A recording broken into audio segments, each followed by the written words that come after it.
never gonna falter. Job was the Baptist, but Rabbi Malafaki, yeah, I was shot. The only nigga worthy of his actions while my neighbors loot many. The laborers get a penny, but the outcome for the 12 tried to serve fit. Now I'm in your city cause the general sent me. Considering a gift has been a half a century. 400 years is still a penitentiary for Eric Gardner's life. Ain't he born for life? Coat, white t-shirt, blue jeans and nights. Nowadays you gotta wear skinny jeans to get rights. Not to mention all the pussy they poppin' to get likes. This is doomsday. Christ ain't interested in your cash. Ain't as I get the order, I'm coming to kick your ass. Now you wanna run it back. Big mouth, Billy Bass, fill the blast with that extra heat. I do it to it expertly. You can call it destiny when really he requested me. Kick against the pricks, you better turn down and turn up. The heaven's all about to burn up.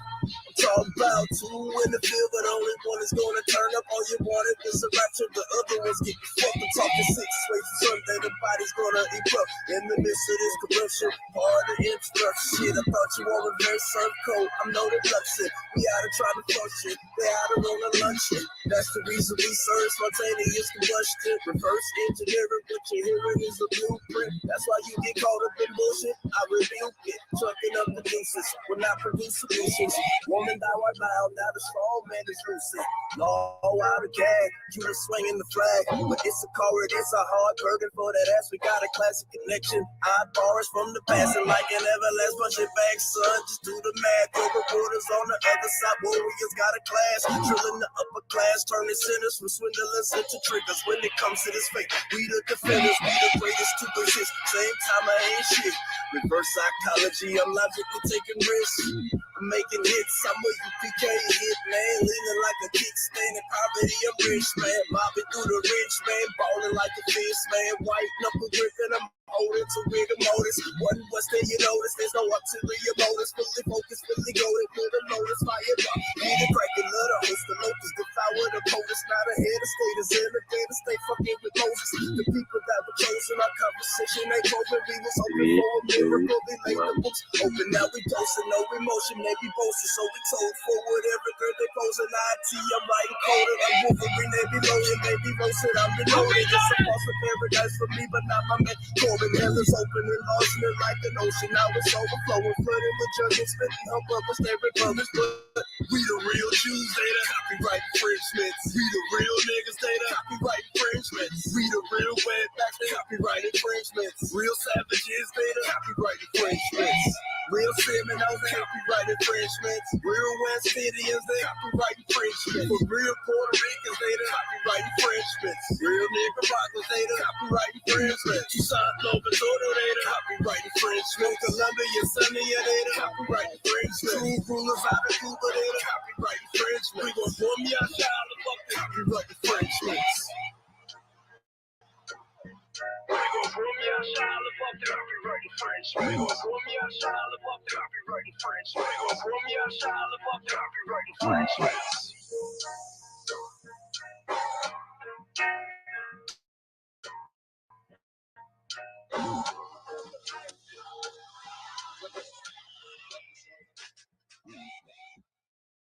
Backstage.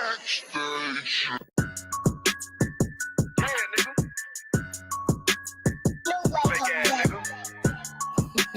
You ain't no Israelite, but you a gospelite, bitch. Fuck you talking about?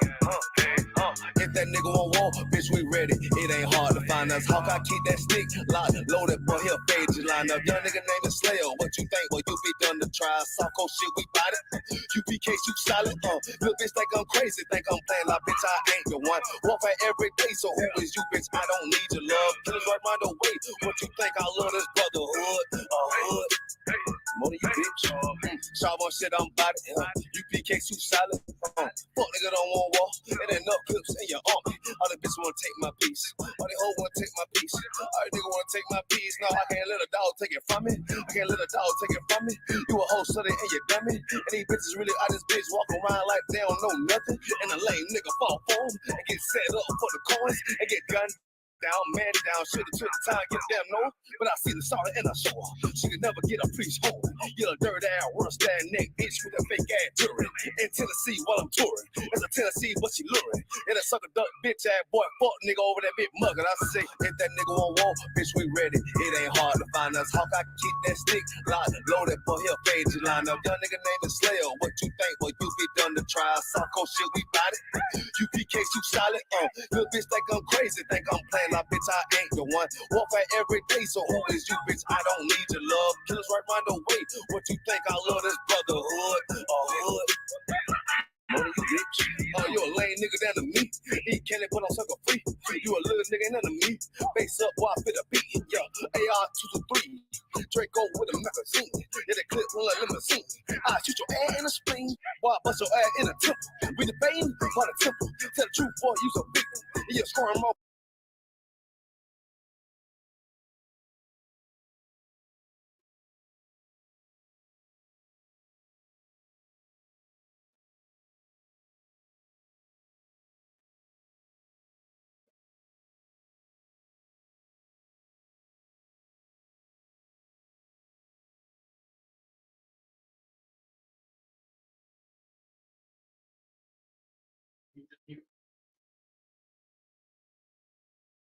Off like a lizard. Nigga walk down my road. Why does nigga come down my road? Boy, come down my road. Boy, I charge your asshole fee. I'm a real big priest, nigga. UPK play for keys, nigga. Commander General get a damn order, but ain't nothing me to damn kill you. I stuck in his ass like a cat. All weapons, boys full of tech. Boy, like a close comeback. They got popped off for a neck. If that nigga won't walk, bitch, we ready. It ain't hard to find us. Hawk, I keep that stick locked, loaded for here, page line up. Young nigga name is Slayer. What you think? Well, you be done to try. Psycho shit, we bout it. UPK, you solid. Little bitch think I'm crazy, think I'm playing like bitch, I ain't the one. Walk right every day, so who is you, bitch? I don't need your love. Killers right round the way. What you think? I love this brotherhood. Hood. Money, you bitch. Christ said 7 women gonna be on one nigga in the end time. Nigga, fuck wrong with you, boy. Stressed by that damn hoe ass bitch. Fake ass nigga too. Dumb ass motherfucker. Fuck you.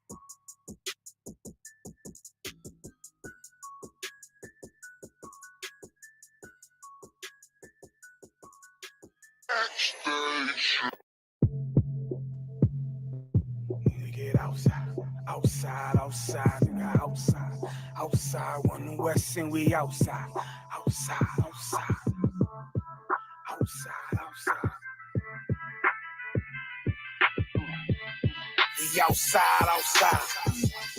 We outside with it.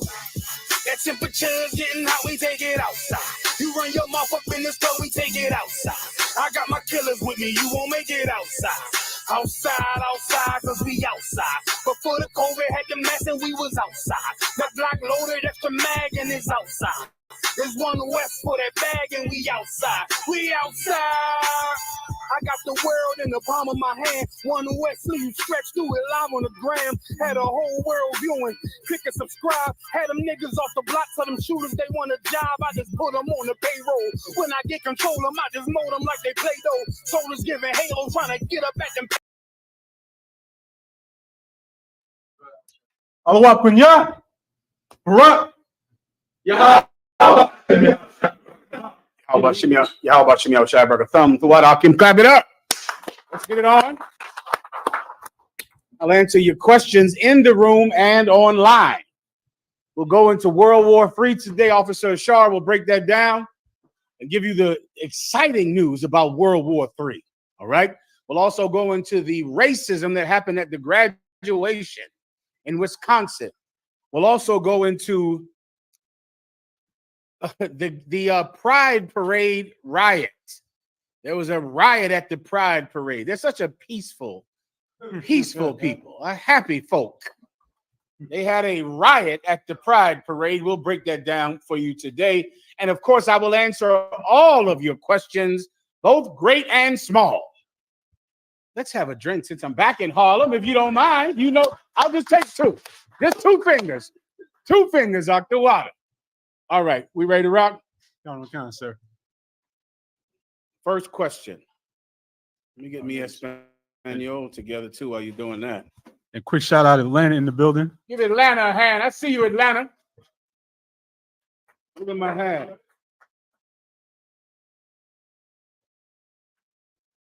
We have a question in the chat from Officer Malakia. Shalom, Lord in Christ. Could I get a general breakdown of Philippians 4 and 6? And specifically when it says careful, is that speaking about being full of care as in caring too much? To be careful means being full of cares. To be full of cares means to worry. That's what being careful is biblically. Read the precept for him, all right?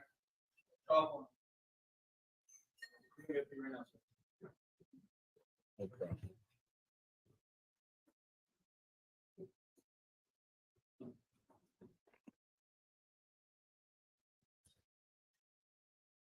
Philippians 4 and verse 6. Be careful for nothing, but in everything by prayer and supplication with thanksgiving, let your requests be made known unto God. So being careful for nothing means don't worry about a thing. That's it. But just pray to the Most High God, and He'll provide for you. That is the key to so many terrible times in life, where worrying makes it worse.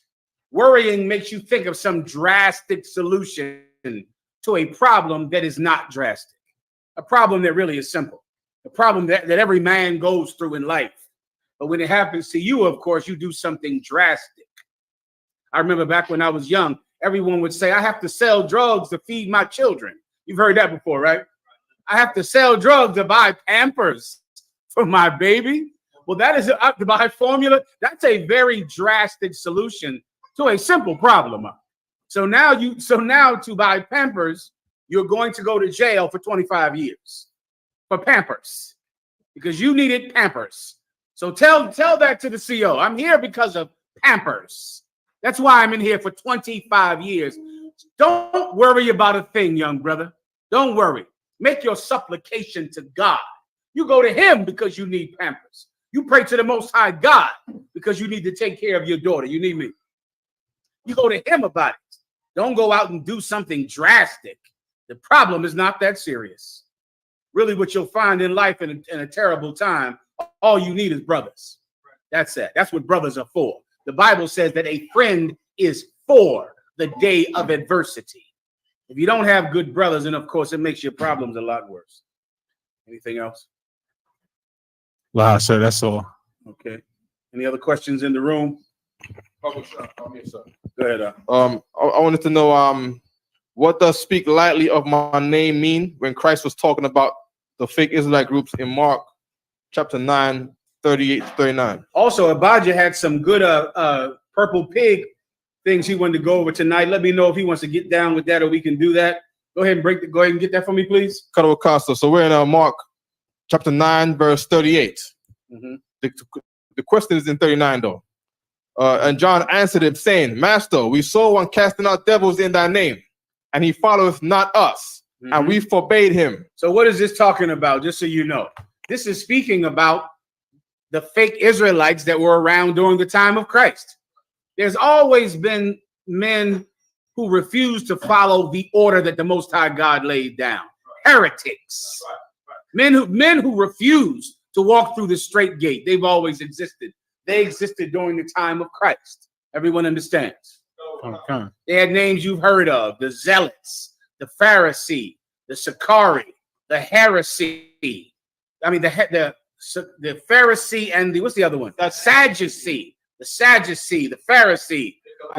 Say again? Nicolaitans. The Nicolaitans, is that the one? Or is that this different one? And the Essenes, the Nicolaitans and the Essenes, right? They were people or groups that were around during the time of Christ, but did not follow him. They didn't walk with him. They didn't go from city to city with him. They weren't in the cornfields that day when they picked corn and the Pharisee wanted to kill Christ and his disciples. Are we on TikTok? I still shouldn't say that word. They wanted to unalive the disciples of Christ. They weren't there that day, but they thought they were, godly men. So Peter came across a group of these people. They were out teaching, and they weren't with Christ at the same time. So they're out with him, talking about him, trying to cast out demons in the name of Christ, but yet they're not with Christ. And that offended Peter, which is why you are so offended today by fake Israelites.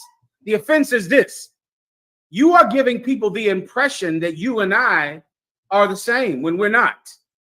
So the UPK is out there speaking about Yahushua and the 12 tribes of Israel. And then some purple pig cop who makes his students sign an NDA. You're the same as us. It's an insult that you even call yourself an Israelite. We take it as a personal insult. We take every fake Israelite group. They are personally insulting us because what if someone thinks that you and I are the same? That's an insult. Peter was offended. He said, Lord, they cast out demons in thy name, yet they walk not with us. They don't do what we do. They don't behave as we behave, but yet they're telling people, I'm casting this demon out in the name of Yahushua. It's an insult. Continue. And we forbade him. And Peter stopped them. Peter went over to them and said, so listen, shut this camp down. That's enough. Oh boy, many a time. Many a time. We do not have that order. That is why we don't do it. And that's the only reason we don't do it. Everybody understand? Yeah. Well, this is why we don't do it. Okay? This precept is what Commanding General Yana read and was taught and teaches us. Peter went over to them and shut their camp down. He made them stop speaking because they were speaking about Christ, but they were not with Christ. Continue. Because he followeth not us. You get my point. He followeth not God. He followeth not us. He followeth not the Holy One of Israel. He followeth not us. He followeth not the commandments. He followeth not us. You understand? Peter is saying this cat ain't with us. He shouldn't be talking about Jesus Christ. He shouldn't be casting out demons in the name of Christ. He is not with us. The only way you should be casting out demons in the name of Christ is if you're with us. That's what Peter believed. That's why he shut them down. Keep going. Verse 38. And John answered him. Verse 39. But Yahushua said, forbid him not. What did Christ say? Forbid him not. Read it again. But Yahushua said, forbid him not. Jesus Christ said, don't shut their camp down. Don't stop them from teaching. That's what forbid them means. Forbidding them means you stop them from teaching. Christ said, do not stop them from teaching. If you see the Muslims or Christian street corner preacher or the purple pigs or some fake Israelite, don't shut their camp down. Don't stop them. Keep going. For there is no man which shall do a miracle in my name. For there is no man. Now here's the part that you have to get. It's right in front of your face. The fake Israelites can't see it because they're not in the truth. This is why you should not forbid them. For there is no man that shall perform a miracle in my name and speak. That can speak lightly evil of me. That can do what? That can lightly speak evil of me. This is why you should not shut them down. For there is no man that can cast out a demon in my name that can speak lightly evil of me. Now, what does that mean? Come on. That it won't be taken lightly. That what won't be taken lightly? That they're speaking the wrong things in his name. Well, what are they speaking? First of all, they're casting out demons in his name, meaning they're saying what? Demon come out in the name of Yahushua. They're doing, if you need a precept, this happened during the time of Paul as well. There was a woman who was casting out demons in the name of Paul. This is a precept for this occurrence. It's the exact same thing that happened after Jesus Christ died and rose from the dead. This woman was out. She was out. Get that precept real fast. Quick. All right. Tell everyone where you are. Throughout. Acts 16 and 16.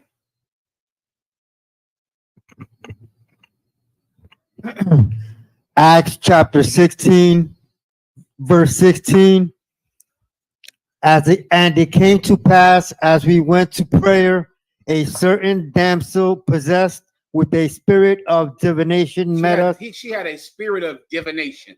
What is a spirit of divination? She thought she could tell the future. She had a demon. So she had a demon and she was going around like Christians do. You're going to get that job. Is anybody in here with the first name J? The first name John? My name is John, church mother. Also, I forgot to tell you, Nate's wife, they call her the mother, the mother of the IUIC. That's what Nate's wife is called, the mother of the IUIC. Well, women were like that a long time ago as well. They would go to groups of people and she would go, "There's somebody in here with the name, first name Jay. My name is Jay Janet. Janet, let me tell you something. You're going to get that job. Janet, this is going to happen to you. That's going to happen to you." She had a demon of divination on her. Here's the key to divination spirits. They're lying. They can't tell the future. It's a hustle. Keep going. Which brought her masters much gain by soothsaying. And she brought her masters much gain. How? Soothsaying, reading tarot cards, crystals, astrology, numerology, all of the things that if you have enough money, you can get someone to read out your entire life, you'll make them rich, and you'll go right back home to your ghetto and suffer and die. That's how it works. They're taking advantage of your simplicity. They're taking advantage of you. Continue. Verse 17. The same followed Paul and us. The same did what? Followed Paul and us. This same woman with this demon would follow Paul and them, the men with Paul. They would travel to a city. She would go to that city. They would get on a boat and go somewhere. She would get on a boat and go somewhere. She's doing the same thing fake Israelites try to do. Fake Israelites want everyone to think that they're the Israelite school of UPK under commanding General Yohana. They want to take our reputation, and now because of our reputation, they can go off and act like they're prophets of God. That's why Nate calls himself John the Baptist. John the Baptist earned a reputation. He did something big. Now Nate says, I'm John the Baptist. So now Nate can attach himself to all the work of John the Baptist while being a meaningless, effeminate every day, who I hear allegedly has AIDS. That's what I hear. Allegedly AIDS. That's what I hear. Eddie Long had definite AIDS. That's the bad one. Bishop Eddie Long had absolute AIDS. If you're going to choose between two AIDS, you want the alleged one. That's the one you want. So really, Nate has the good one, allegedly. Eddie Long had the bad one. Okay, the one you do not want. So Nate is doing all right in that case. Don't feel sorry. Yeah, you might want to stop being a bishop. Come on. Yeah, I was gonna say as well. I believe that was last year. Now he's taking the title of general, which they never had. Now he's a general. I wonder why. Now he's a general. You see what that's what they always do. They want people to think that they are us. They want to take our reputation and now use it for themselves. Well, this woman would travel everywhere with Paul for that purpose. Keep going. And cried, saying, "These men are the servants of the Most High God." What was she saying? These men are the servants of the Most High God. She would point to Paul and go, "Those are the servants of God. Those are the servants of God." She wanted all the Israelite groups to come together, right, and to all be one, because we're all the same. She said that Paul and his men were the servants of God. Keep going. Which shew unto us the way of salvation. And they showed us the way to salvation. What is she saying? What is she saying? Every fake Israelite does this. How did you find the truth? Well, I found the truth in the ISUPK, but then I left there. And then now I'm building my own thing. You see, I learned it from Commanding General Yohana, but then I left him. And now I'm doing something great. But I learned what I learned from Commanding General Yohana. Nate had a Hebrew name when he was in this school. He learned about the 12 tribes in this school. He learned everything that he could take from the school and then leave and go, well, I'm an Israelite. I learned it from One West. But now follow me because I used to be in One West. That's the claim to fame to every fake Israelite. We should follow you because you used to be in the school. At one time back in the 90s, you sat in a class in Harlem. So now I have to what? Make you my purple bishop now because you left the school in 1992? No, thank you. Because the school is still here. The school is still here. Maybe I'll join that and not leave that. Maybe I'll buy the truth and sell it not. That's what the Bible says. So she's doing that. She's saying, you know, they taught me the truth. I know how to do this because they taught it to me. Continue.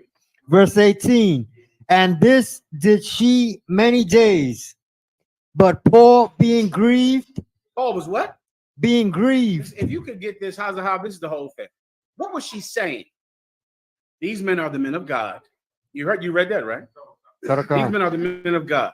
These men know the ways of the truth, and they taught me the ways of the truth. How did Paul feel about it?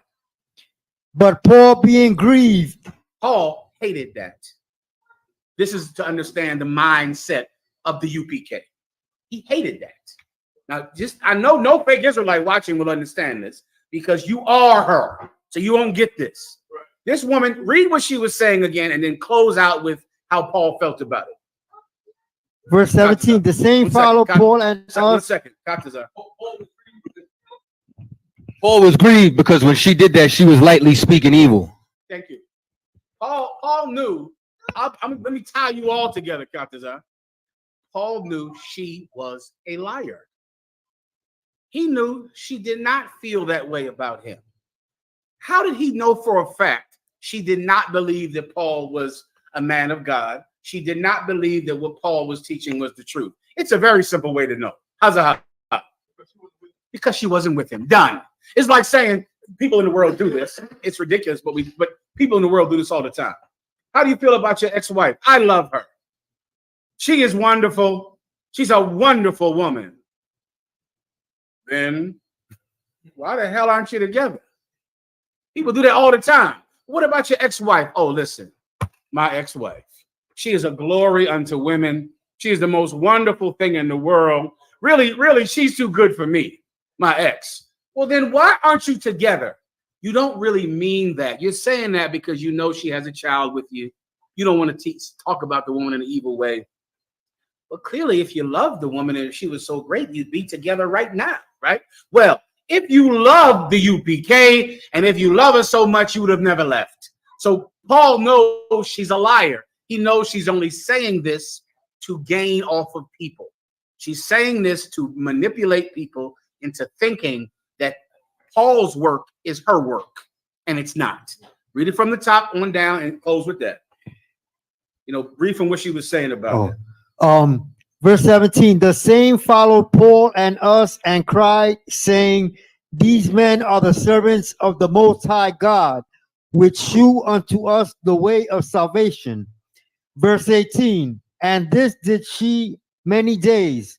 But Paul, being grieved, turned and said to the Spirit. He did not like this because he knew she was a liar and she was simply using his work to build something different than his work. Paul, being grieved by this, he did what?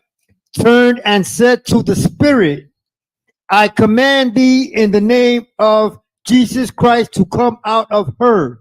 He knew she had a demon. What was she saying? These men are the men of God. These men know the way of truth. These men taught me the truth. Bitch, you have a demon.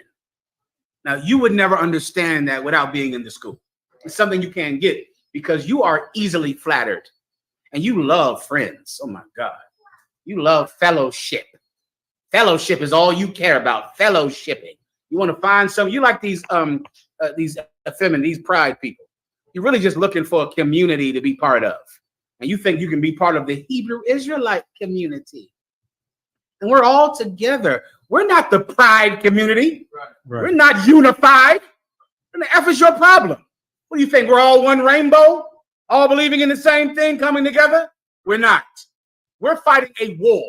And the UPK is fighting for supremacy over the planet, over every Israelite group, every religion, every country, every God. We're not here to fellowship with all the other people who say they're Israelites. Paul cursed this woman and she went blind. That's what happened. That's the end of this story. She went blind. Now take me back to Hazahah. Come on, let me go back to Hazahah. You get the point, Hazahah. Go ahead. Well, the last part was the same part. But for there is no man which shall do a miracle in my name that can lightly speak evil of me.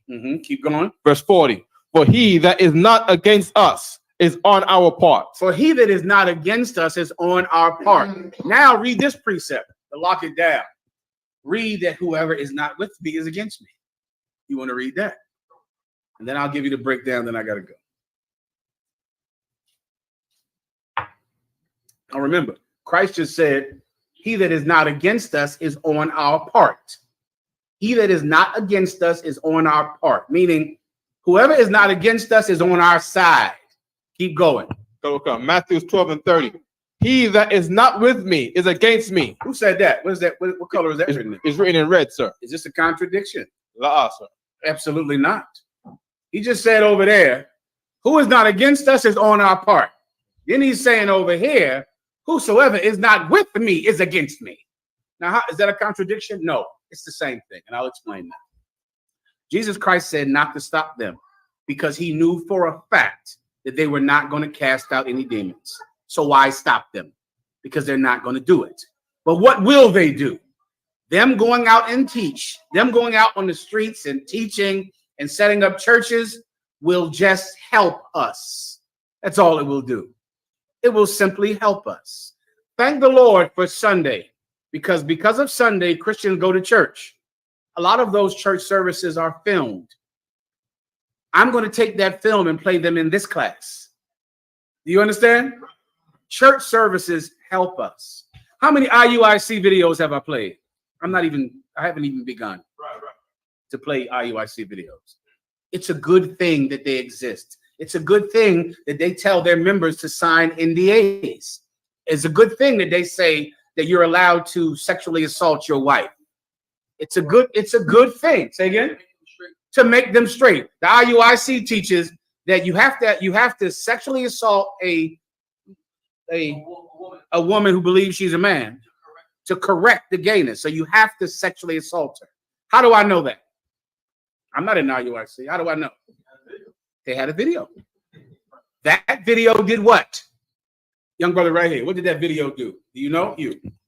That because they put that video out, that video did what? Helped us. Give him a hand. Helped us. IUIC, keep making videos. I have the NDA. I have it. The NDA that they signed, I have it. Keep making people sign. Churches, keep dancing like idiots all Sunday so I can laugh at it in class. Keep doing it. It helps us. Don't stop them from teaching. Them teaching will help us. This woman went blind. You know what happened after she went blind? Great fear fell on everyone about Paul. Everyone was terrified of Paul because this woman who was acting like she could steal his work went blind. It helped.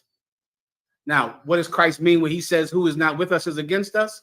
Those fake Israelites were against Christ. They were against him. So they weren't with him. But their teaching was helpful because then Christ could use them to prove that what he's doing is right in comparison. In comparison. Everyone understands. Levi. If I may, sir, can we teach that it also help us by the people that would otherwise come here that are not sincere? They will be on that side. Okay, that's not what Christ is saying, but I get your point, and that's Sure. true. But what Christ is saying is that their teaching is so terrible that it's just going to highlight our perfection. That's what he means. It's not going to hurt us because they're never going to cast out a demon anyway. Why does Christ know for a fact that they will not cast out a demon? Ephraim? Because it's not an I wouldn't have asked it if it wasn't in the Bible. That's no, the point. I was gonna say because it's not in his name. No, it isn't in his name. That's exactly what the Bible says. They're casting out demons in his name, young brother. Because if you're not with us, you're against us. You're walking down the road, but it's something even straight at it because they speak evil of him lightly. Come on. Christ knows that even though they're casting out demons in his name, they don't like him. He knows that. Christ knows what you're talking about when you're not at camp. You understand? When you're not in front of people. He knows that the reason that you don't join him and his disciples is because you hate Christ. But when you go out to the camp, of course, you love Christ. He knows that you will never actually do a miracle because you don't like him. He knows that. You understand, Hazah? That can perform a miracle who speaks evil of me even a little bit. And they speak evil of him. You get the point. Come on, Ethan. I got a follow-up question real quick to that, if I may. Is it actually in connection with it? In John chapter 6, verse 67, it was he asked his 12 disciples, then said Yahushua unto the 12, will ye also go away? It's more like, can I break down the sense that it was more like he was teaching like I'm the bread of life and all the rest. When he went to was it Galilee? Just say your point, warrior. Yeah, that like he had a multitude of followers, but when they heard what he was teaching, most of them abandoned him except the 12. So I see how it's connected, and that's why in verse 67 he asked the 12, "Are you guys leaving too?" Give him a hand, because that's the truth. This much you know. He had at least 5,000 men in ranks because he fed them in rank. He fed 5,000 men, which means they weren't just people sitting and listening. They were standing up in order from 1 to 50, from 1 to 100, from 1 to 5,000, from 1 to 10,000. He had 5,000 men that were in rank, and they got fed in rank. So they were with him. They were in his army. And what happened? They all left. Why'd they leave? Because he said, this is my bread. This bread is my body. Eat it. This wine is my blood. Drink it. Once the 5,000 people heard that, they did not understand. They thought he was literally speaking. They thought he was actually saying, eat him and drink him. And they all left the truth. Then finally, even Judas left. He went to the 11 disciples and said, are you going to leave too? Because everybody left. You get my point. Next. So, like, sir, Chicago just joined us. Chi-Town, give him a hand. Any questions, Atlanta or Chi-Town? Well, let me do these announcements then. Nosotros somos la Escuela Israelita de Conocimiento Práctico Universal. Comenzamos en 1 Oeste Calle 125, Harlem, Nueva York, desde 1969. Canales, esta es la verdad.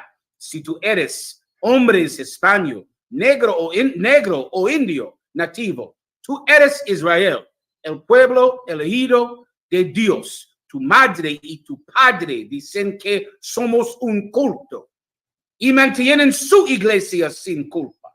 Pero su iglesia es, this word I struggle with. I'm trying not to ask Alexa. It's culpable in Spanish. Culpable. Is that right? Y'all know? Y'all from New York, you don't know. Y'all know or not? Who knows? Sir, that's Is that right? You got it? You know. Go ahead. No, not that one. Culpable. Culpable, sí.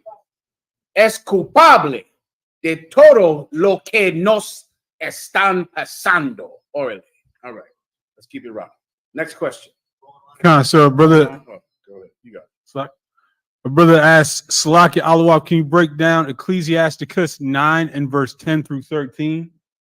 No problem.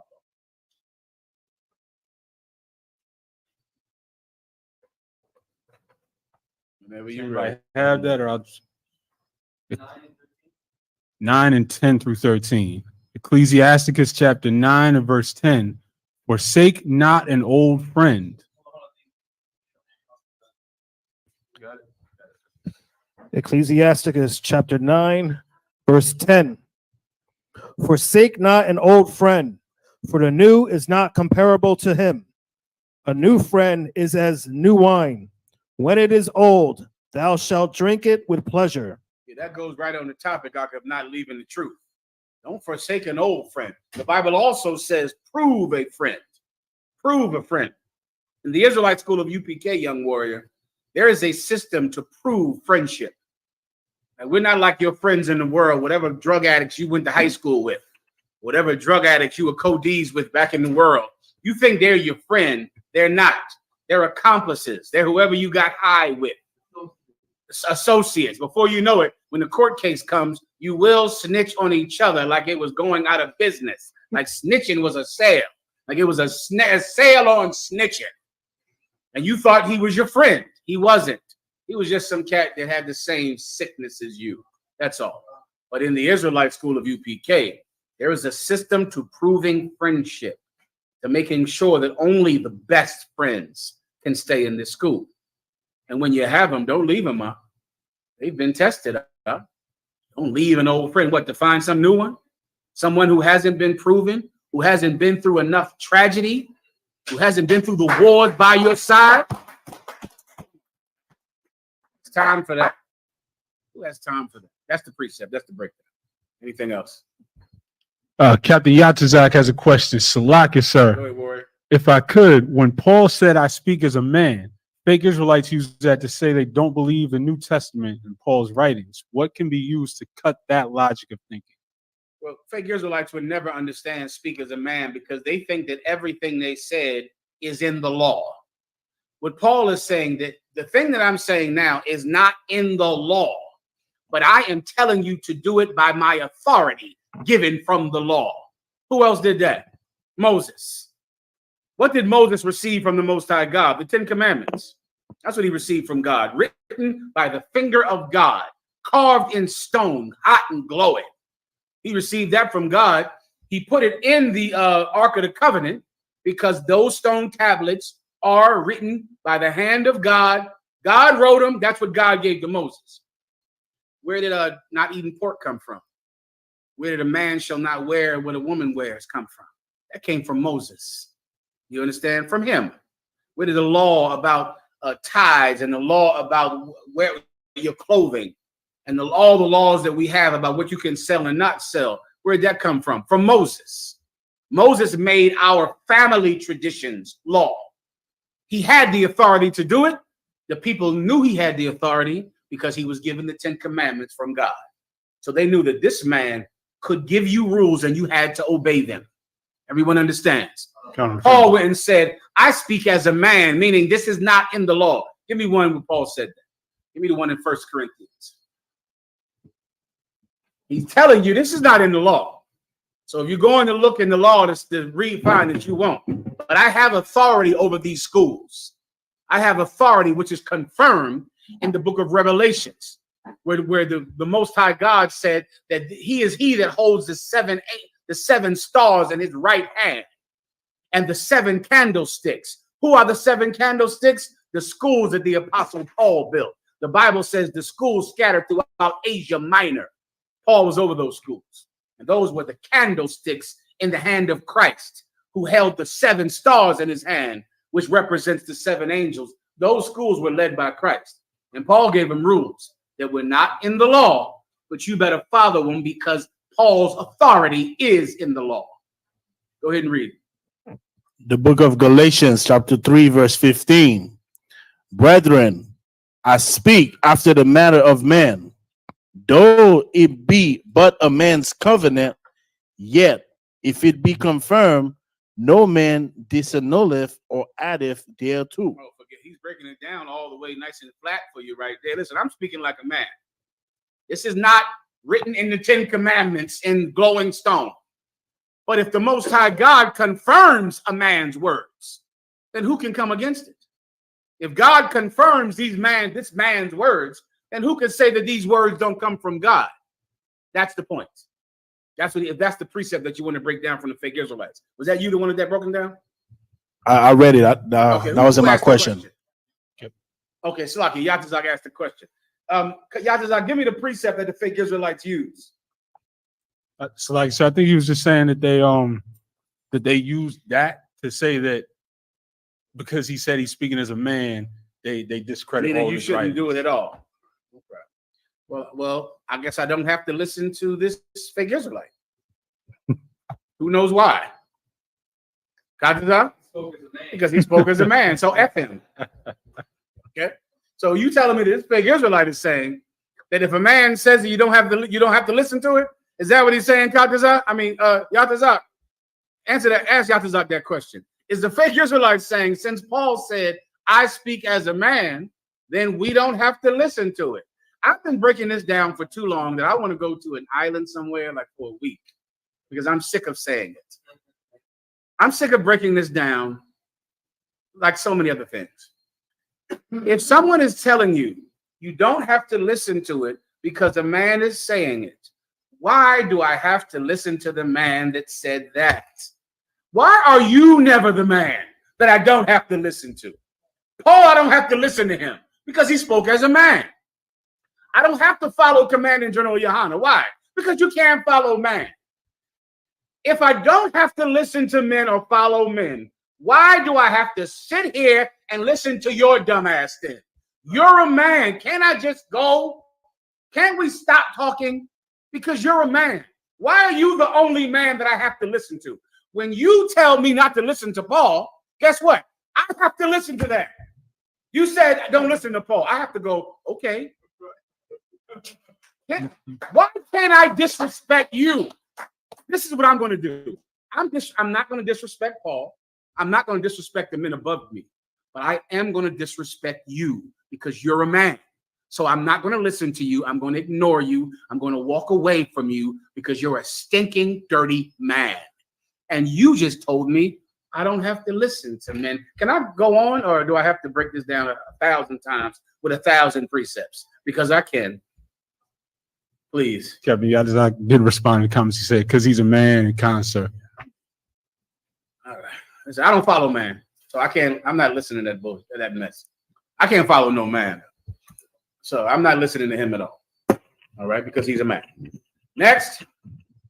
On the topic of fake Israelites, brother asked Salakia Adawan, if I may ask with your grace, as a follow-up on my last week question, can I get a breakdown on 2nd Maccabees 15 and 32 through 37?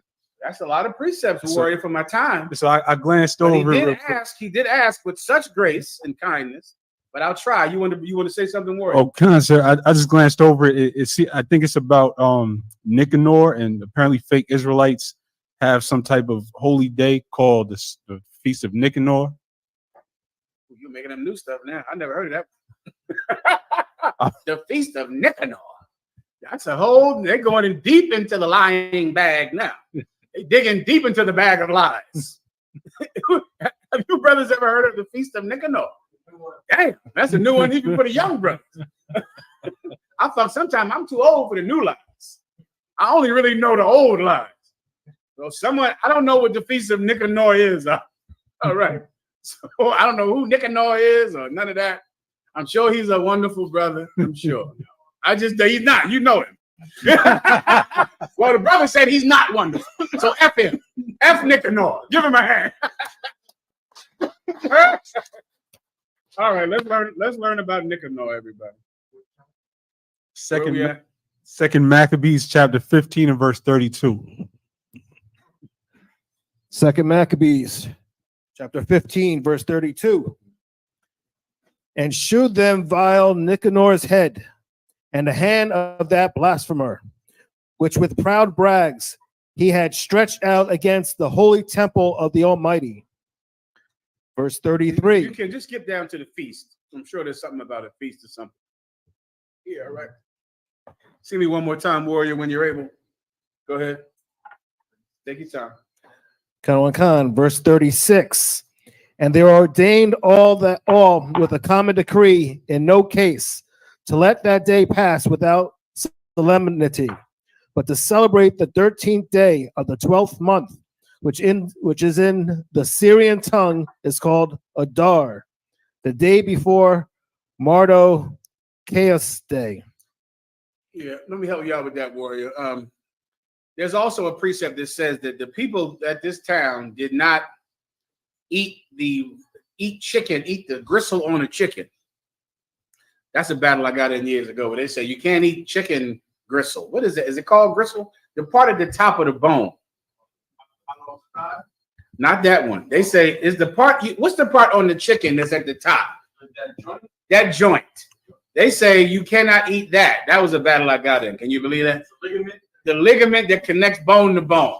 They said you can't eat that. I had to battle somebody over that chicken ligament. You understand? That's what you in for. That's what you're gonna be going for. Chicken ligament battles. We on crack and dying of heroin. I got a battle about chicken ligaments. Anyway, you made a good choice. Well, give him a hand. I'm passing to you in about 2 months. Get ready. With it. So now they did that. That doesn't mean we have to do it forever. It is not a commandment to do it forever. You find that in Leviticus, the 23rd chapter. The things that have to be laws forever. Okay, all the laws are practical. You need me here? Oh, I appreciate you, Warren. So what?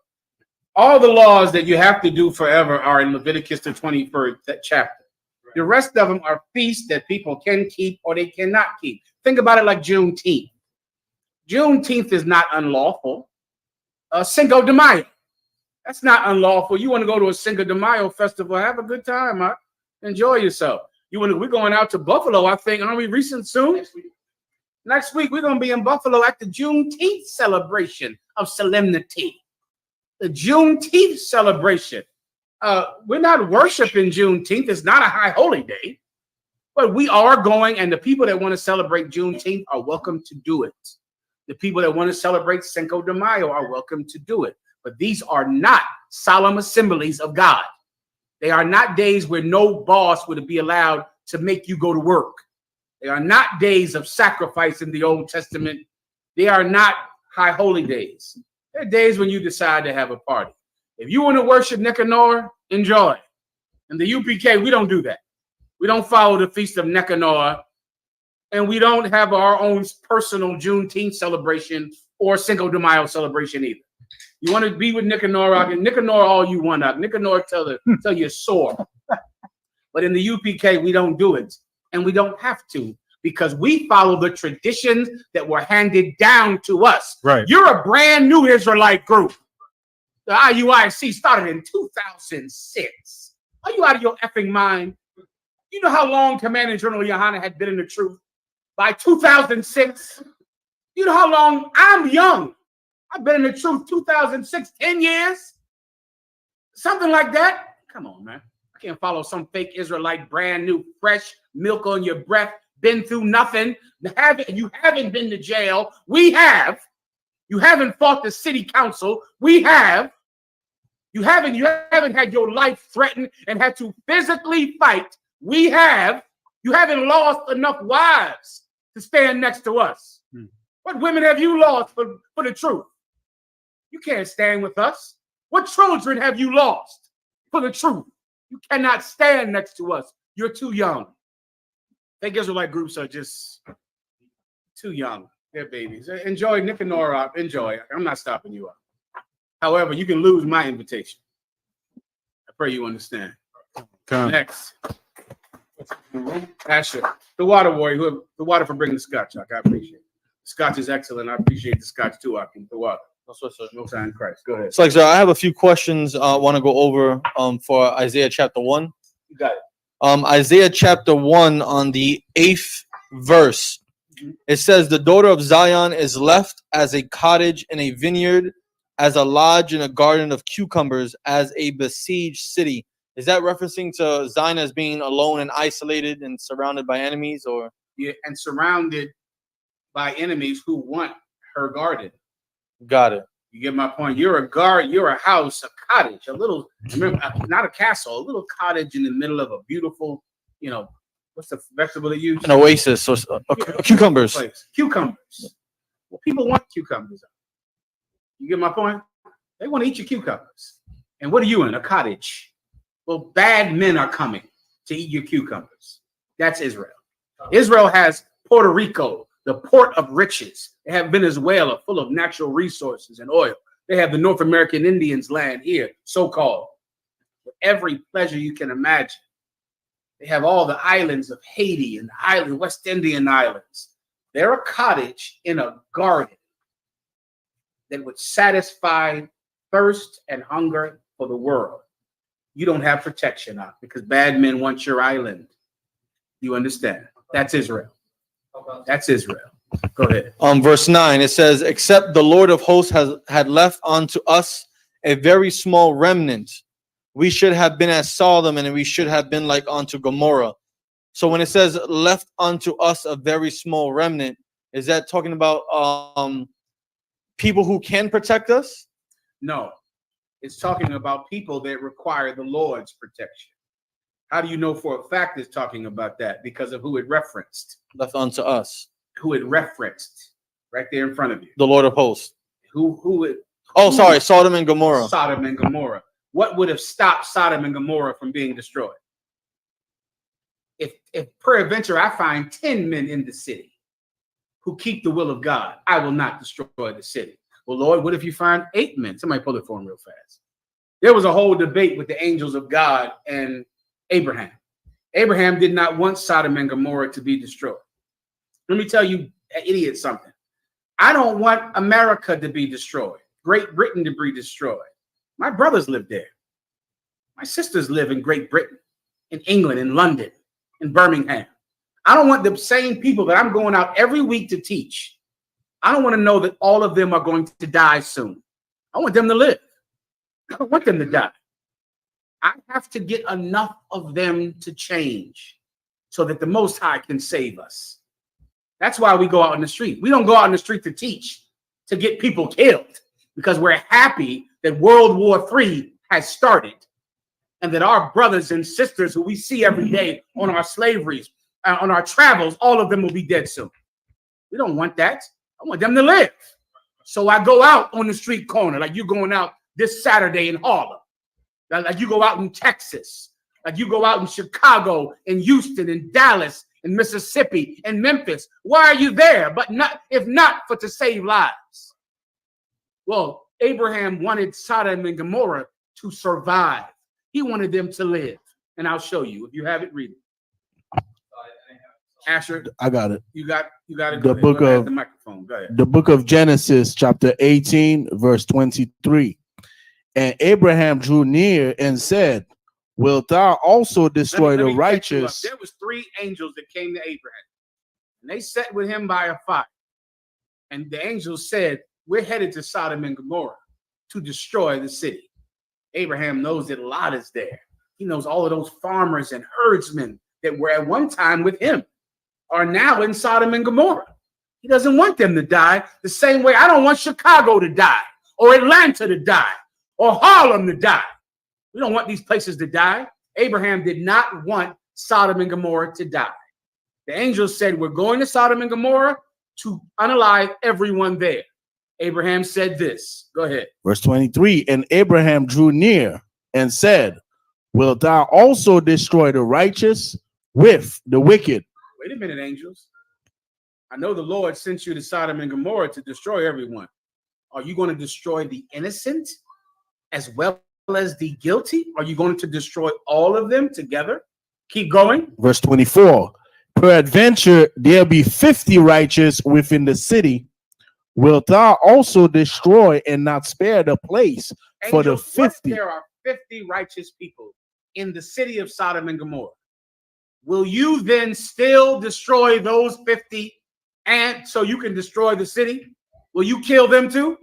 If there's 50 righteous people, keep going. Verse 25. That be far from thee to do after this manner. Listen, Abraham, boy, oh boy. Listen, he had the spirit of Christ. This is the spirit of Christ. You're an angel of God. You would never do something so unfair, would you, my Lord? You would never kill these 50 men simply because you want to destroy this city. Would you? That would be far from you to do, my Lord. Continue. To slay the righteous with the wicked, and that the righteous should be as the wicked, that be far from thee. Shall not the judge of all the earth do right? Won't the Most High do right? Brother, this argument is the argument that Christ had to make for your life when you should have been shot that night. All of us have been through that thing in life where we should have been shot. They were in our house, crawling around, looking to kill us. We didn't get shot. We should have went to jail for 25 years. We should be dead. Many of you don't know what happened in the spiritual world. This argument was taking place between Christ and Satan. Satan saying, you deserve this punishment. It should happen to you. Christ saying, Lord, if you give him a chance, he will glorify you because of your mercy. This argument is happening. This argument happened over Sodom and Gomorrah. Lord, you're the judge of all heaven and earth. Surely you will not destroy righteous men simply so you can destroy the wicked. You would never do something like that. Continue. Verse 26. And the Lord said, if I find in Sodom 50 righteous within the city. Listen, this is the greatest thing about, this is why it is so great to worship a living God and not an idol. Because you can change a living God's mind. You can talk him out of something. That is beautiful in my sight. The Lord can decide to kill my friends, my brothers, my family. And I can say, but my Lord, if you do this, it will bring shame on your people. They will hate you because you've unalived them. Give them mercy, Lord. And because he's not Allah, and he's not Buddha, and he's not some wooden cross or some stone statue, he will sit and listen to you, and he will say, you know what, you're right. This is what I'll do for you. Peradventure. Peradventure is like if. Go ahead. And the Lord said, if I find in Sodom 50 righteous within the city. Just like you said, 50, if I find 50 righteous men in Sodom, go ahead. Then I will spare all the place for their sake. Let me tell you something. Not only will I not kill the righteous simply to kill the wicked, I will save the wicked to save the righteous. I won't kill the wicked in Sodom and Gomorrah simply because 50 men stood up to be righteous in such an evil city. That is the spirit of Christ. That is why the prophets wanted Christ to come, because this is love. This is not the thing on Valentine's Day cards. This is not what your friends talk about while you're getting high. This is the real thing. The drug addicts, the sodomites will live because I chose not to be a sodomite. Barakatah Yahweh, while Yahweh shot. They'll live. They'll live. Like we've been teaching you forever. Do you think that gay rights activists love gay people? They hate you. They can't stand you. Because if they loved you, they would know that they have to make sure that you change so you can live. Instead, they encourage your foul behavior, knowing that death is at the door. They don't love you. You're like some dumb bitch that thinks that every flattering word means she's loved, when correction is what shows love. The Lord said, no, the Lord said, hold your point. The Lord said, no problem. If there's 50 righteous people there, I won't kill anybody. I won't kill any of the sodomites that are there. If there's 50 men who are not wicked like those sodomites. Continue quickly. Verse 27. And Abraham answered and said, behold, now I have taken upon me to speak unto the Lord, which am but dust and ashes. You see that? Abraham knew how to ask a question. It's an honorable thing to know how to ask a question. Okay. Everybody understand? It's a good thing. It shows your quality to know how to ask a question. To say, I am a humble man, and I know I should not speak, but I will lower myself to ask one more question to you, my Lord. Continue. Cut out of a gun. Verse 28. Peradventure, there shall lack 5 of the 50. What if there's only 45 men, Lord? If I may be so presumptuous to ask. What if there's only 45 men who are righteous? Continue. Of the 50 righteous, wilt thou destroy all the city for lack of 5? If we're missing 5, will you kill everyone just because we fall 5 short of 50? Will you do it then? Keep going. And he said, if I find there 40 and 5, I will not destroy it. You know what? You convinced me again. If there's 45 men there, I will not kill anyone in the city. I will not kill the wicked or the righteous. I will not kill the wicked for the righteous. Everyone will live if there's 45 righteous men in Sodom and Gomorrah. Go ahead. Verse 29, and he spake unto him yet again, and said, peradventure there shall be 40 found there. And he said, I will not do it for 40's sake. You convince me again. If there's 40 men, I'll save the life of everyone in the city. Go ahead. And verse 30, and he said unto him, oh, let not the Lord be angry. And I will speak. I got to ask you one question. Please don't be angry at me for asking this question. This is an honorable way to ask a question, right? The Most High heard it and knew he had to yield to such grace. Read it one more time. Verse 30, and he said unto him, oh, let not the Lord be angry, and I will speak. Peradventure there shall 30 be found there. And he said, I will not do it if I find 30 there. Keep going. Verse 31, and he said, behold, now I have taken upon me to speak unto the Lord. Peradventure there shall be 20 found there. And he said, I will not destroy it for 20's sake. 32, and he said, oh, let not the Lord be angry, and I will speak. Let me fast forward for you. This went all the way down to 10. To 10. That's the negotiated number that would have saved the entire city of Sodom and Gomorrah. That's what we're going through right now. That's the point I'm trying to make. You're a wise man, do I? That's my point. This is us. For 10 people, the Lord said, I will not destroy the city if there are 10 righteous men in Sodom and Gomorrah. The angels got up after they made that deal, and it was one good nigga in the whole city. That's that. The deal was for 10. There was one there. And the Most High God saved him and his daughters and his wife. And then even his wife missed the city. She missed her home. This is what you are doing today in Harlem, in Houston, in Great Britain. You understand? We're not going out on the street and on the internet teaching to try to convert everyone on the planet to being a good person. But what we're trying to do is show the Most High God that we are good people.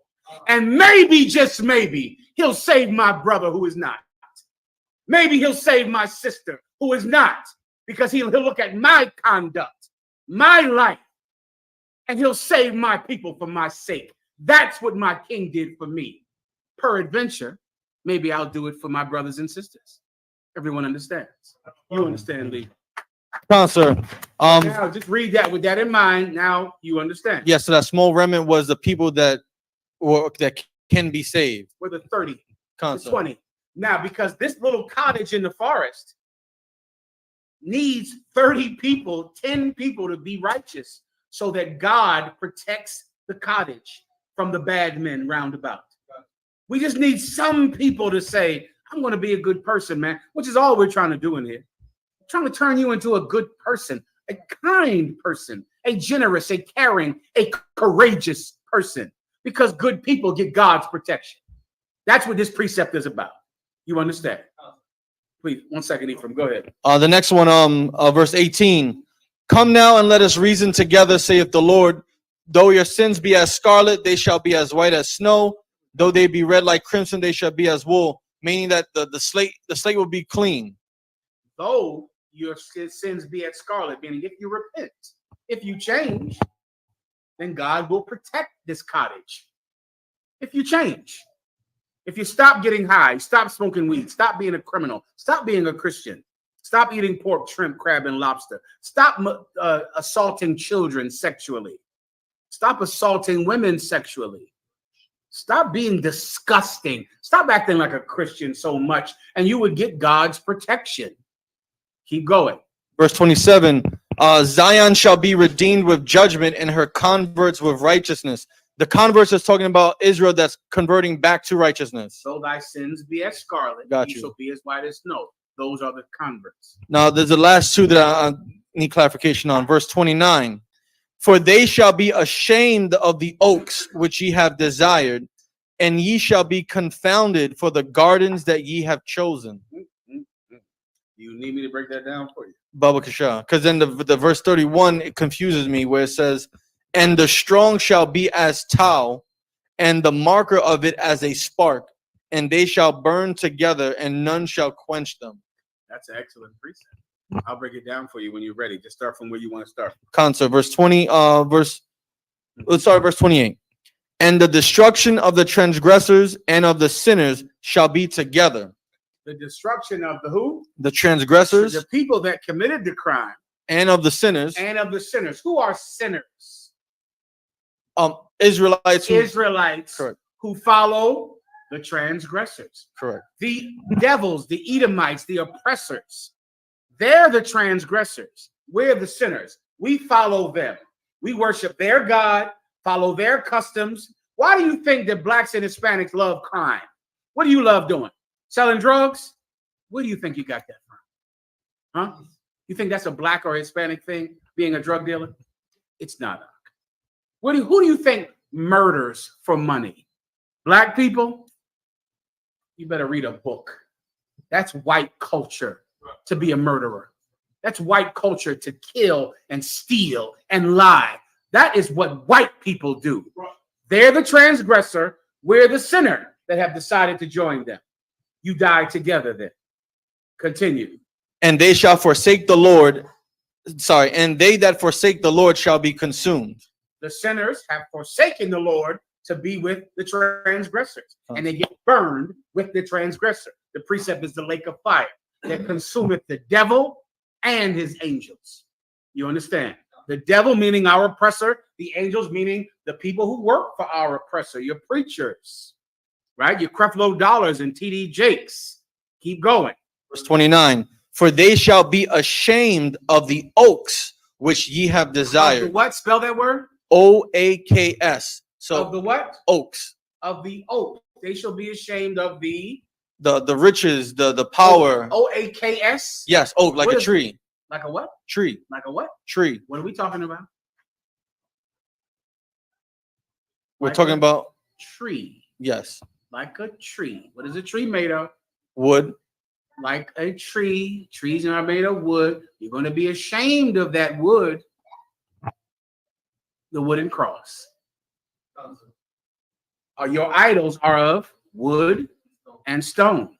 You're going to be ashamed of that wooden cross one day. Right now, that wooden cross makes you president. It makes you a member of Omega Psi Phi because you're a Christian, Alpha Phi Alpha. You're a good Christian. That wooden cross you wear around your neck gets you to be chief of police. You're in the right religion. You understand? There's a religion you need to succeed in America. I don't have to tell you which one that is. There's a religion you need to succeed in Great Britain, to succeed in Trinidad, in Puerto Rico, in Mexico. That's one of my stories tonight. There's a certain religion you need to be in. One day you'll be ashamed that you worship that tree, that you worship that wood. One day you'll be ashamed. Continue. And ye shall be confounded for the gardens that ye have chosen. And you'll be ashamed because there was this beautiful garden. You had your own garden, remember? The cucumbers? You didn't like that one. You liked that garden, their glorious church, their glorious land that you wanted so much. You want to be rich, don't you? I see it in you. You would do anything to be rich. What would you do? What would you do for a meeting with Jay-Z? Huh? Anything. Let me ask you a question. P. Diddy asked you the same question. What would you do to get a record deal? P. Diddy asked you that. Oh, you gave him an answer.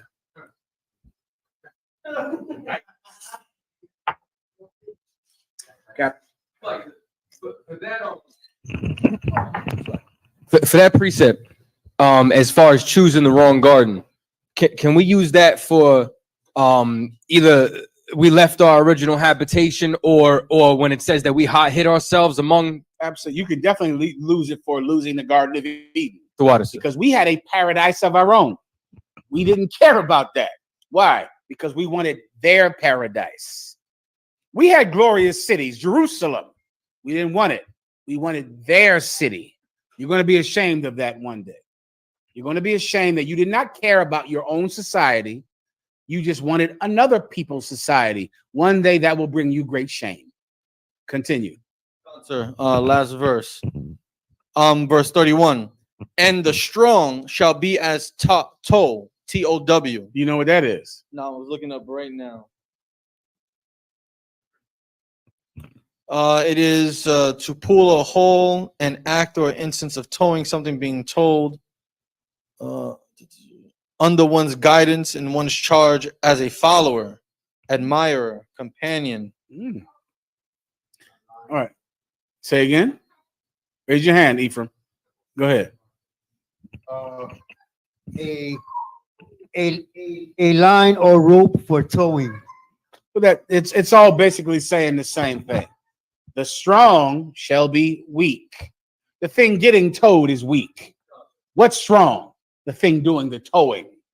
If you're pulling something, that thing needs you to pull it, which means the thing pulling is strong.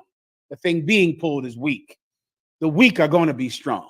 Right now, you think, the Christian church, your fraternity, your give me something that people rely on that think is everything. Your social club. The social club, the police, Esau's military, the Freemasons, Scientologists. Oh, they're mighty. They're powerful. They got so many people. That's why the Purple Pigs march all those people down the street in Brooklyn to save Kyrie Irving, to save a man with $300 billion. He was in big trouble that day. Because Kyrie Irving is strong. And you want to save him. You want to help rich people. That's your life, helping rich people. Kyrie Irving might lose $1. Let's make sure he gets 500 million, not 400 million. Let's help him. One day, the strong will be weak, and you will regret giving up your strength for them. One day. 1 second. Continue. And the marker of it as a spark. And the marker of it, what's the marker of the weak? Meaning the sign that says, this is your city. This is your paradise. This is where rich people live. This is the place of the garden of rich people. That's the marker. Like when you come into New York, it says, welcome to New York City. That's the marker of New York City. There's a marker that says, this is, what's that monstrosity that Donald Trump lives in? I went to it in Florida. I couldn't believe seeing that place. Mar-a-Lago. It is insane to even see. Come on. Sorry. No. My apologies. And the maker of it as a spark. Same thing. Exactly the same thing. The maker of what? The strong thing. The maker of the strong. The maker of the towable thing. Of the thing that is towed. Meaning this great city, this great empire, this is what made it. This is really a spark that's going to destroy it. Do you understand? It's a spark. You look at it like, it's glorious. It's beautiful. It's everything you're really wanting in life. All you want to do is be rich. That's how P. Diddy, Puff Diddy, Bill Cosby, all of these people are Donald Trump. They know that poor people would do anything to be like them. And they use it to sexually abuse you. And to make you sexual victims, when you should have some integrity, because one day they will be weak and you will be strong. Their maker will be a spark. A spark starts a fire. You understand? Keep going. And they shall both burn together, and none shall quench them. I think you understand that. Was there anything else? Benjamin. When we was talking about Lot and Sodom and Gomorrah and all that, right? I was going to ask if I could use the precept of when the angels went to their house and try to get them out as a precept for when the chariots, will come to people and take them out of modern day Sodom and Gomorrah. I mean, okay, give me more. What do you mean by that? I get what happened in Sodom and Gomorrah. Right. But how is that related to the angels and when Christ returns? Meaning, when the chariots come down, fire is coming down from heaven again. Mm-hmm. And we're going to be saved out of our homes in that regard, sir. Right. Okay, in that that's regard. that's true if that's what you're saying. But now, specifically, when the destruction of Sodom and Gomorrah came, the wicked Sodomites of the city were not going to be saved, but Lot was going to be saved. They wanted to have sex with Lot, which meant that the judgment of the city was just. That's the point. Remember, if 10 people were righteous, the Most High would have saved even those Sodomites. But only one man was righteous, so they were going to die.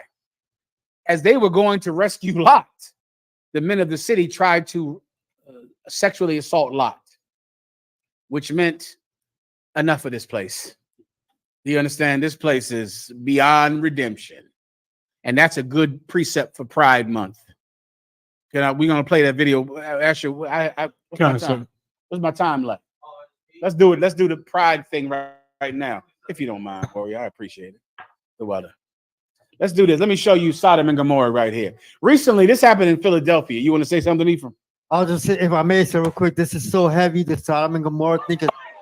I heard people saying on YouTube, like, if the Most High wants to do something, you can't basically change his mind, and if he doesn't want to do something, you can't make him do it. But this scripture proves that false. There's more precepts than that proves that false.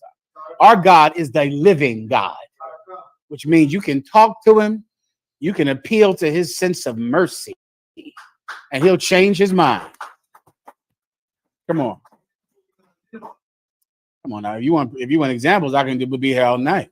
Nineveh, Moses, when the Most High was going to kill every Israelite because they made a golden calf, and Moses changed his mind. And then you go to Jesus Christ, who ultimately changed his mind.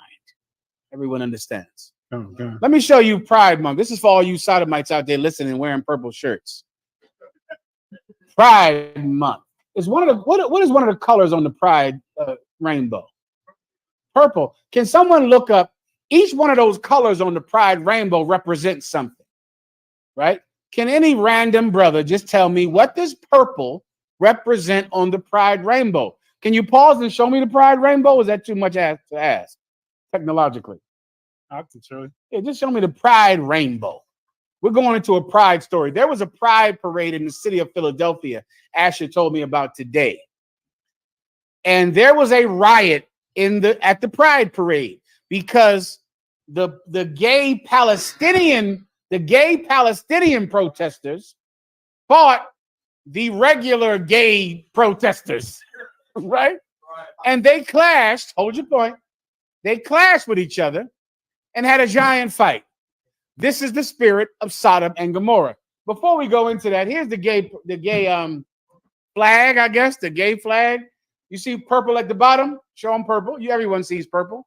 Now, what does purple represent in the gay flag? Ephraim? What is that here? The original red meant life. Orange. Well, slow it down. Red meant life. Go ahead. Orange means healing. Orange means healing. Keep going. Yellow means sunlight. Yellow represents the sun. I don't know why, but it's sunlight. All right, go ahead. Green means nature. Green means nature, the grass, the trees, I'm assuming. Go ahead. Turquoise means magic. Turquoise means magic and art. Which one is magic? Which one is turquoise? What's turquoise? Oh, that blue. Light blue. That's okay, solid. Mm-hmm. That one is magic. Yeah.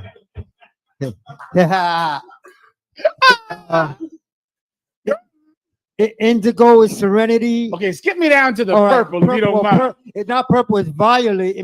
Violet is the same thing. The violet and purple is the same thing. It means spirit. The spirit of being gay is purple. Purple on the gay flag represents the spirit of being gay. The Lavender Lads. That's a thing you should go look up if you don't know about that. Well, the gays had a parade. Can I get this on TikTok? Come on, Asher. The LGBT community had a parade in Philadelphia on the first day of Pride Month. Here's the problem. Can you read what the problem was? You have the writing that you showed me. You showed me, Asher. Read the writing first, and then just play the gay people. I mean, the LGBT community. Concert. Watch as hundreds of thousands of people gathered in the center of Midtown Philadelphia to celebrate Pride Month and participate in the annual Philly Pride March and Parade yesterday. However, later in the day, things quickly took a rough turn when pro-Palestine protesters, known as Queers for Palestine Philly. Damn, stop right there. Queers for Palestine. That's when the thing went left up. The Queers for Palestine, go ahead. Blocked the parade. They wouldn't let the regular old LGBT who was trying to march. The gay, the damn it, what are the name? The LGBT Palestine people stopped the regular old LGBT people from marching. Keep going. Bringing it to a halt and causing tensions to intensify. A few hours later, the Philadelphia Pride Parade descended into chaos as multiple fights broke out among other Pride attendees. Now play it. And everybody just started fighting like Sodom and Gomorrah. Go ahead.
Send it to the brother. Right?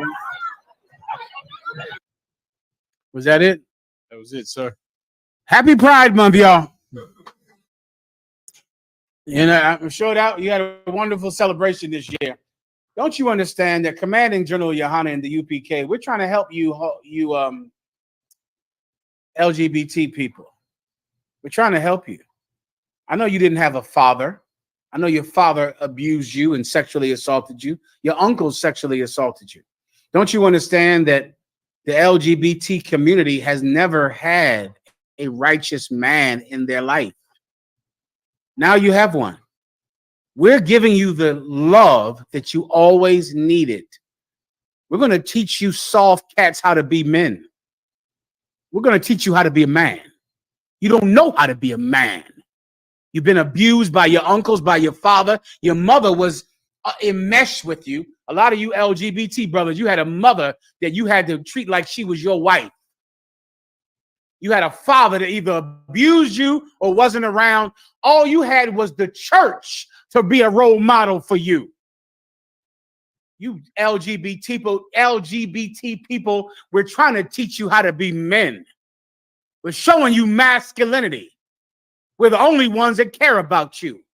The rest of society will enjoy your music and your piano playing and your Broadway shows and your fun, and then let you die in a hospital. No one cares about you. We're teaching you how to be men. Do you have what I sent you? The water. You see that? That is the spirit of the Pride Parade. That's it. Violence. Men who are abusers of mankind. Men who want to hurt other people and hurt themselves. How do you even, let me ask you a question for you, come on. For you what? Say what? For you LGBT people out there. I'm going to ask you what I ask every brother that goes to strip clubs. Every brother that frequents prostitutes. How do you go to a prostitute knowing that the only reason she's willing to have sex with you is because she was molested as a child? If you like strip clubs, there would be no strip clubs without child abuse. So as you are giving her money for a lap dance, do you think to yourself, I am profiting because this father abused her. Hmm. That's why I'm able to have sex with this woman. If she was not abused sexually as a child, I would not have a stripper in my lap. I'm asking you gay men a question, you LGBT men a question. How do you have a gay relationship, an LGBT relationship, knowing that your partner would not be your partner if he wasn't abused sexually? How do you even do it? You know what happened to him because it happened to you. How do you take advantage of your LGBT partner knowing what happened to him? Why don't you care about your LGBT partner enough to say, we shouldn't do this because I was abused as a child and I'm sure you were too. So maybe we shouldn't do this. They don't care about you, but you are a lot of fun. You're like Sexy Red. That's you. You're a lot of fun. No one wants to know about your abuse. They just want to enjoy you. Well, I'm trying to make you a man. This is how you become a man. You stop being selfish, stop caring about having fun, stop caring about your own pleasure, and care about the people who have been hurt. That's what men do. And then you can shake off this sickness that you would not even have if you weren't abused. How do I know this? Play the thing I just sent you just now. I think it took me 30 seconds to look it up. I found out about it just now as the tape was playing. What does that say? These are domestic violence statistics. Domestic violence peaks more than ever for the LGBTQIA plus community. For who? For the LGBTQIA plus community. Play what you have if it's pertinent. Black and African American members of the LGBTQIA plus community are more likely to experience physical violence. Around 44% of lesbian and 61% of bisexual women have experienced forms of rape and physical violence by an intimate partner, as compared to 35% of straight women. Is that the society you want to be part of? Is that it? Is that somehow freedom? The freedom to what? Be assaulted? You like that. That's what you want? I understand. We don't like it. We don't like people to be hurt and to be sexually abused. We don't want children to be abused. So I guess we'll have to do it by ourselves.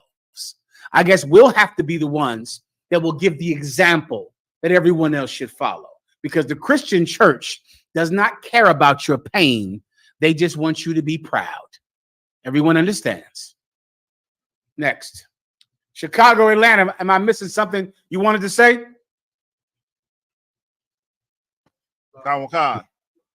Atlanta, you got it up. Go ahead, Atlanta. Slocky, sir, if I can get a general breakdown on Matthews 10 and 38. Please. Go ahead, Warrior. Awakad. This is the book of Matthew 10 and 38. And he that taketh not his cross and follows after me is not worthy of me.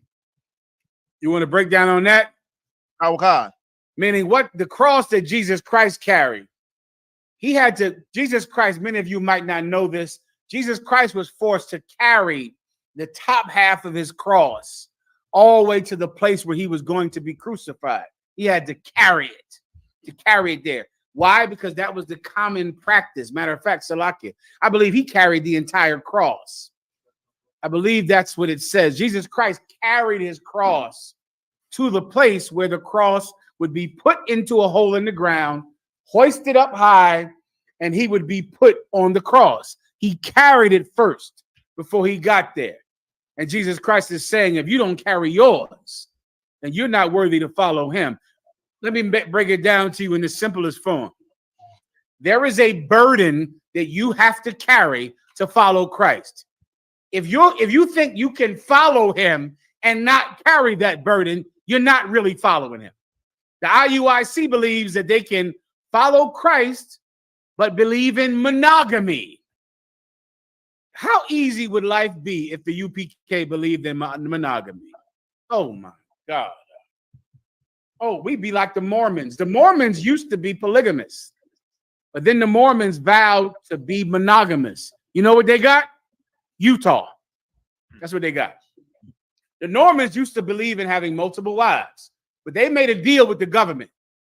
And they said, we'll give up multiple wives. will be monogamous. The government gave them the state of Utah.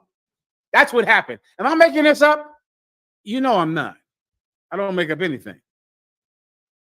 How easy would it be for us to give up the belief, the knowledge that God permits a man to have multiple wives? That's why the IUIC did it.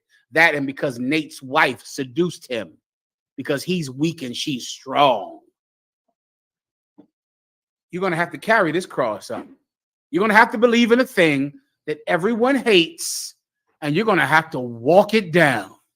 You're going to have to do it. Come on. You want to say something? A brother left a comment. Nasty Nate made fun of Christ on the cross as well, sir, showing IUIC will not carry a cross. How did I forget that? Yes, he did. Nate made fun of Christ on the cross, laughed at it, because he's an effeminate man. And allegedly, he has AIDS. Allegedly. Keep going.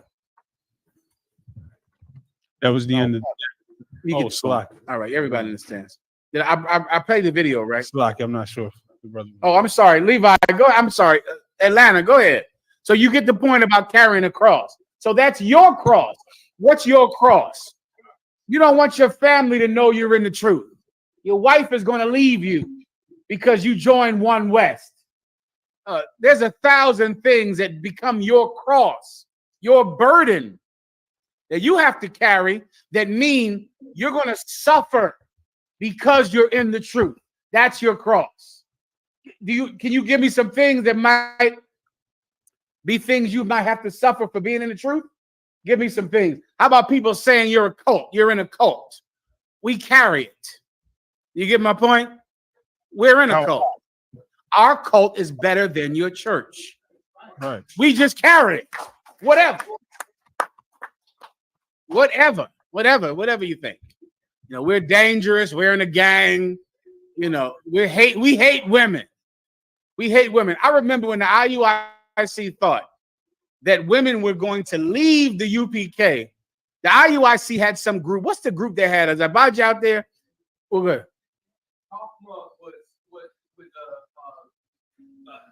It was some. It had a name. It was like a black op group. Black Ops. It was Black Ops. You can't say it was Chalkma was the head of it.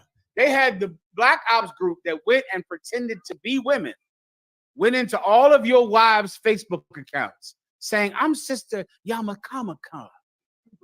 The ISUPK hates women. They hate women. You should leave them. You know what women did? Flock in here. Women like us. Right. I don't know if you knew that. Women can't get enough of this gangster shit that we giving out of. Right. They cannot get enough of it. The IUIC said they hate women. They want multiple women. They too rough on women. Women said, "Where do I sign up?" That's what women said. Come on. My sister said, "We love our brothers and husbands." Give her a hand up. She knows. She'd pop a balloon for IUIC nigga in a minute. She'd go, "No, thank you," and pop the balloon. Well, that's a cross to carry. You know, we believe in having multiple ribs, multiple women. We're evil. We're a cult. We're this, we're that. Carry it. Carry it, Doc. You understand, Atlanta? Keep going. Verse 39. He that findeth his life shall lose it. Here we And he go. that lose Here you go, Atlanta. He that finds his life shall lose it. Because you don't want to suffer persecution from being associated with my cult. You leave my cult and you lose your life. That's what happens. You don't like what your mom says about the school, do you? Oh, what does your mom say? Y'all tell me about what your mom say about me. Your mom cannot stand me. Your wife in the world hates me so much, it's ridiculous.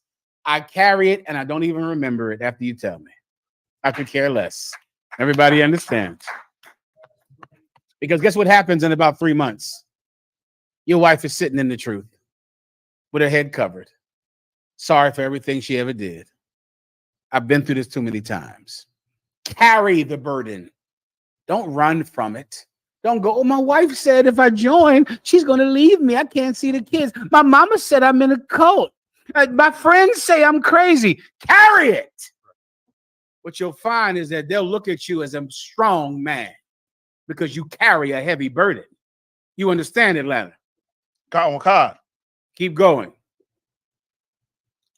And he that loses his life for my sake shall find it. You understand? So instead of trying to leave the truth because society doesn't like us, leave society for the truth, and you'll live forever, and society will die. You understand, Atlanta? God. Anything else? No sweat. Next. It's like, sir, Chicago has a question. Chi-Town. Gongan, Yahweh Shemi Yahshua Barakatah, sir. What's going on? Not much, sir. Quick question. The sister had a question, sir. She wanted to know if there were prophets, if there was, if the Lord would have prophets in other nations or allow other nations, or put the anointing on, say, like a Hamite, because you know a lot of Hamite churches and they calling themselves prophets and men of the Lord and things like that. So I wanted you to clarify that for the sister, sir, if you could, Baba. You gotta say that one more time. I didn't get any of that. Oh, Salaki, sir. The sister, first of all, what is an anointing? What does that mean? Well, you know how they say that they've been anointed by the Lord to. Right. What do they mean when they say that? So like I believe they're saying like the Lord put the Holy Spirit on them to be prophets, to prophesy the future and see visions and to teach the word of the Lord. Okay, and so she's saying, who has the anointing? What she's asking about, because she's seen some Hamites in different nations on the internet, and they're calling themselves prophets, and they're talking about visions they've had, and dreams they had, and they're also trying to teach the scriptures. So I was telling the sister that they can't be prophets because they're not of the nation. They're not of Israel. If they are, that's the fact. Are you asking me for a precept, or are you asking me for a precept, or what are you at? Are you asking me, can Africans be chosen by God to teach and prophesy? Or any other nation outside of Israel, sir. And if we could Psalms 147, Psalms 147, 19 and 20. Come on, God. That's your question. Is this me personally? I cannot stand the word anointing. I hate to have it in my mouth. The word anointing in my mouth, it just feels disgusting. It's a wonderful word. Everyone can say it, but I can't stand anoint. It just feels nasty to me. And I don't know why Christians use that term. I guess they mean, I don't know what the hell they mean. All right. Go ahead and read that one. Let Zadok read that for you. Zadok, you got it. Psalms 147, 19 and 20.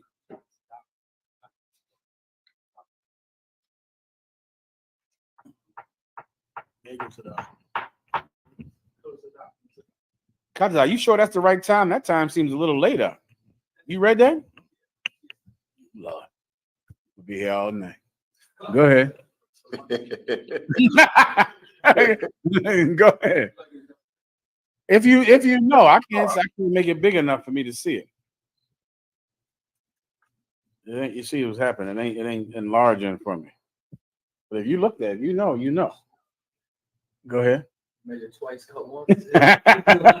Go ahead. Whenever you're ready, Zadok.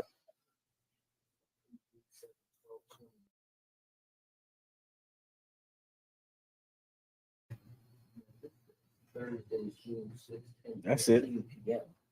That's the one then. Maybe okay. Let me see. Maybe it's the other one.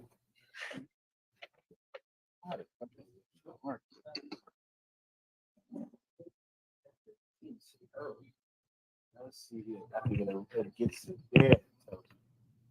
10:15. I think that's the time. I would go with that. So then you'll be leaving.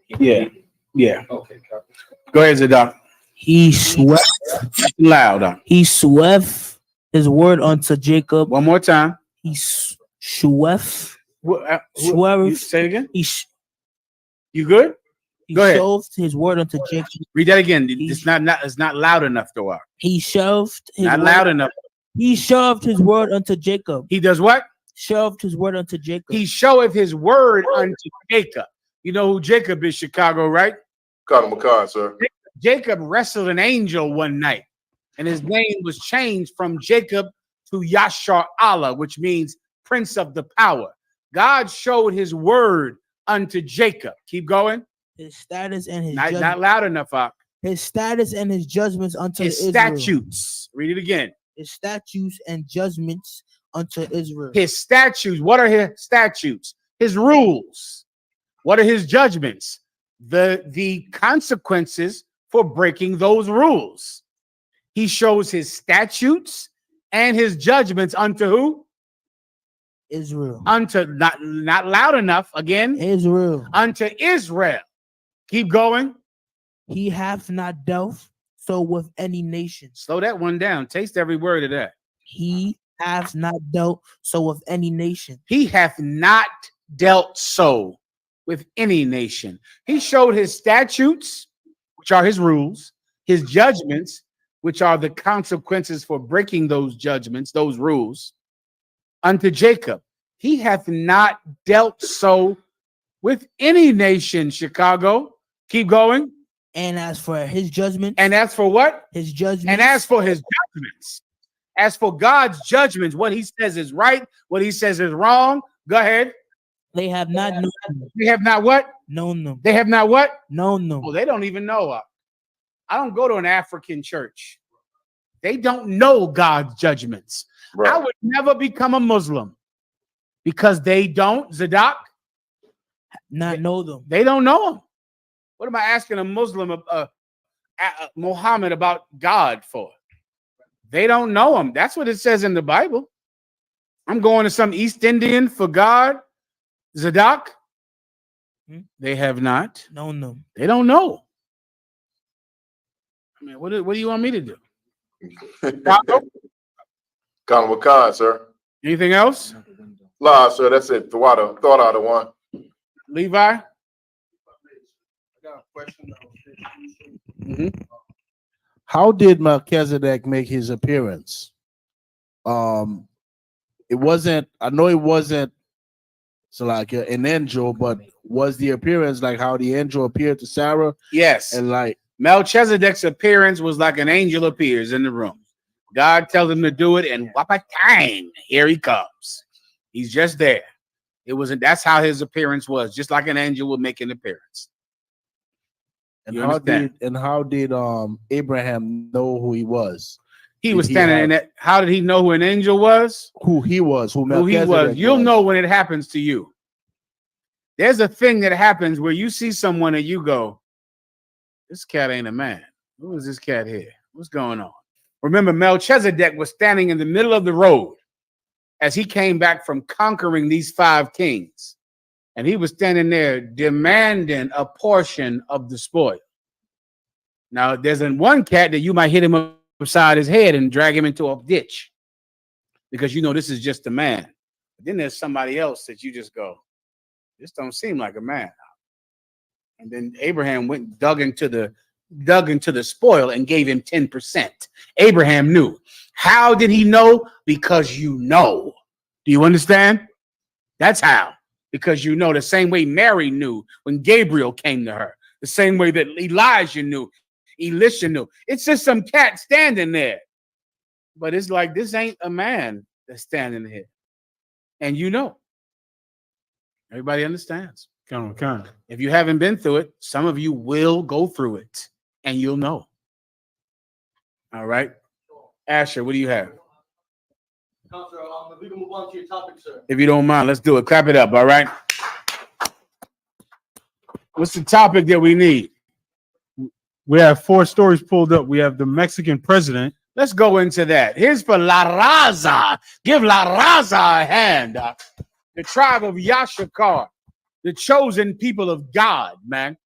Well, this week, La Raza had a new president. And this is so good for all of the Mexicans. Listen, I encounter so many Mexican brothers in the world that think they cannot come into the Israel. You need me cut this up. that think they cannot come into the Israelite school of UPK because there are so many negros, or so what do they call negros? It begins with an M. Moreno. There's so many black people in here, they just can't join this group. Really? Well, you have no problem with being a Mexican, and you got white Jewish people running Mexico. I don't know what you're complaining about. Come on, Asher.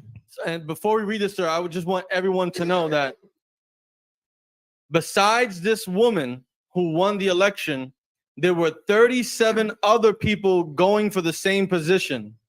And all 37 of them were somehow creatively unalived, which left her. Isn't that something? Break that down a little more, Asher. Explain. Consul, so we all know about how in Mexico, for instance, or even Colombia, the politicians, the elections can all be rigged. People get assassinated trying to run. Of course. So this woman who we're about to learn, she had 37 other competitors, opponents running for the same presidential election. Mm-hmm. And all 37 of them were unalived somehow. God damn, Asher. That's a hell of a thing. You telling me that the presidency in Mexico, there was, of course, a race for who was going to be president. And the woman that won, all 37 of her opponents were unalived? Concert. Well, damn. Go ahead and read the story out. I have the Wikipedia article pulled up.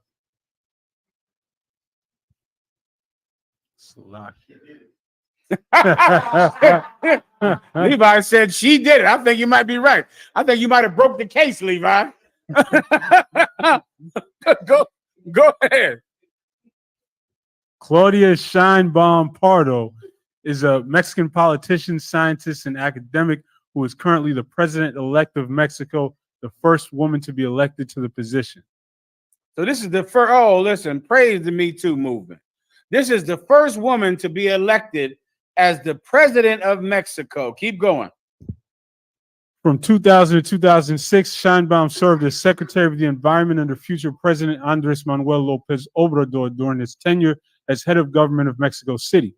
She was delegational chief of the Tlalpan borough from 2015 to 2017 and was elected head of government of Mexico City in the 2018 election, where she ran a campaign that emphasized curbing crime and enforcing zoning laws.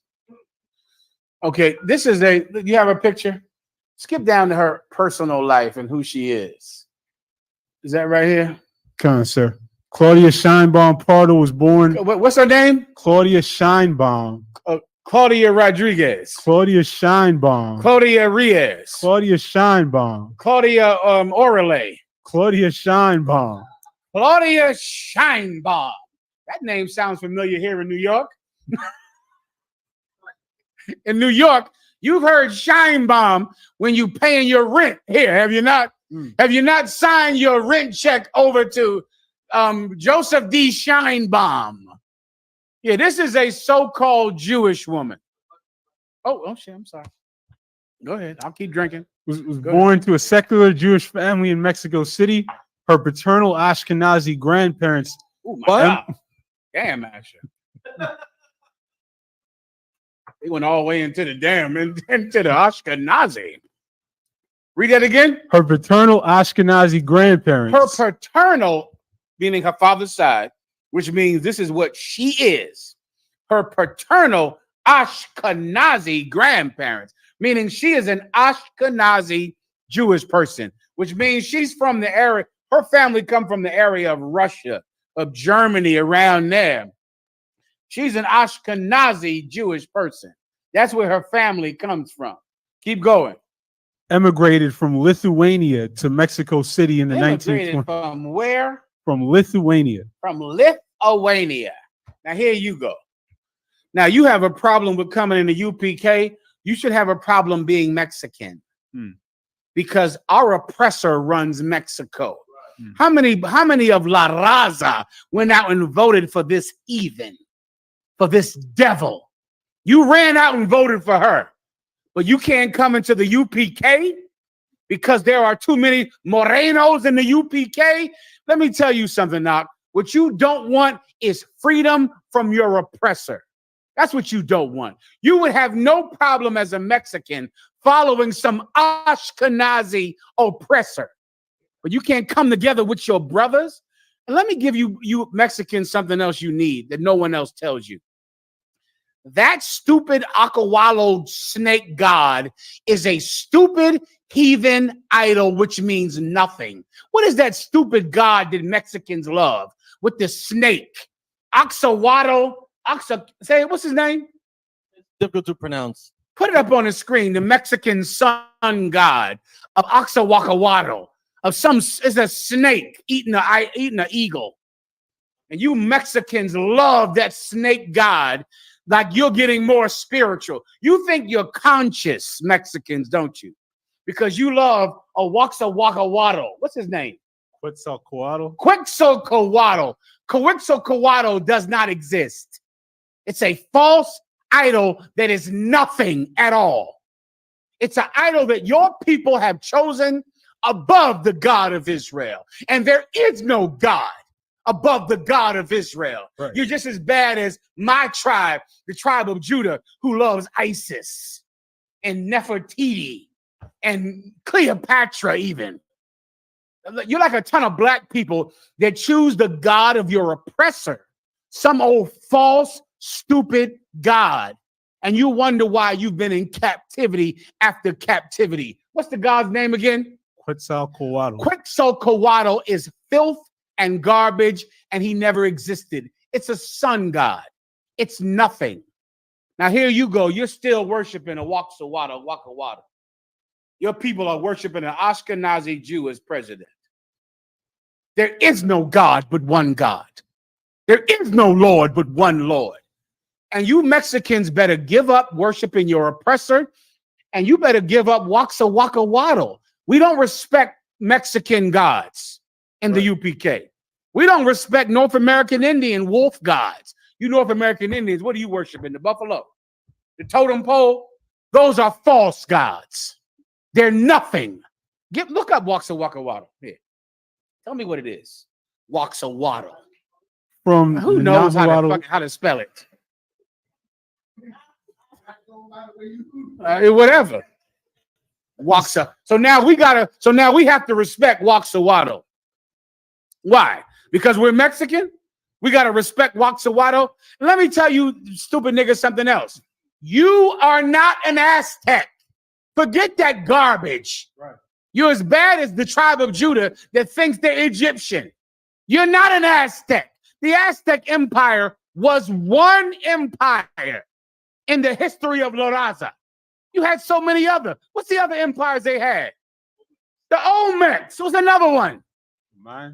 I don't think it's Maya, but it's like three other ones up. The Olmecs were one. It's another one. I think I sent that to you. I thought I sent it to you. I might not have. Not the Inca. Listen, man, there are so many empires that the Aztecs killed so that they could be the number one empire of the tribe of Yashikar. But yet every Mexican thinks he's an Aztec. You know why? The same reason every black person thinks he's a Egyptian. Come on. They had the Zapotec. That's the one I want. Zapoteca. The Mixtec. The Zapoteca. The Mixtec. Go ahead. Toltec. The Toltec. Go ahead. The Teotihuacan. Teotihuacan. Go ahead. The Purepecha. Now, you hear how many names he's reading of Aztec empires? These empires are thousands of years older than the Aztecs. So why does every Mexican think he's an Aztec? Who wants to guess? Books written about the Aztecs. Who wrote these books? Blow my mind. Answer the question. Who wrote all of these books about the Aztec Empire? Come on. White people. That's who wrote them. And then other Mexicans wrote their books about the white people that wrote books. How do I know? Because I'm a negro. I'm Morano.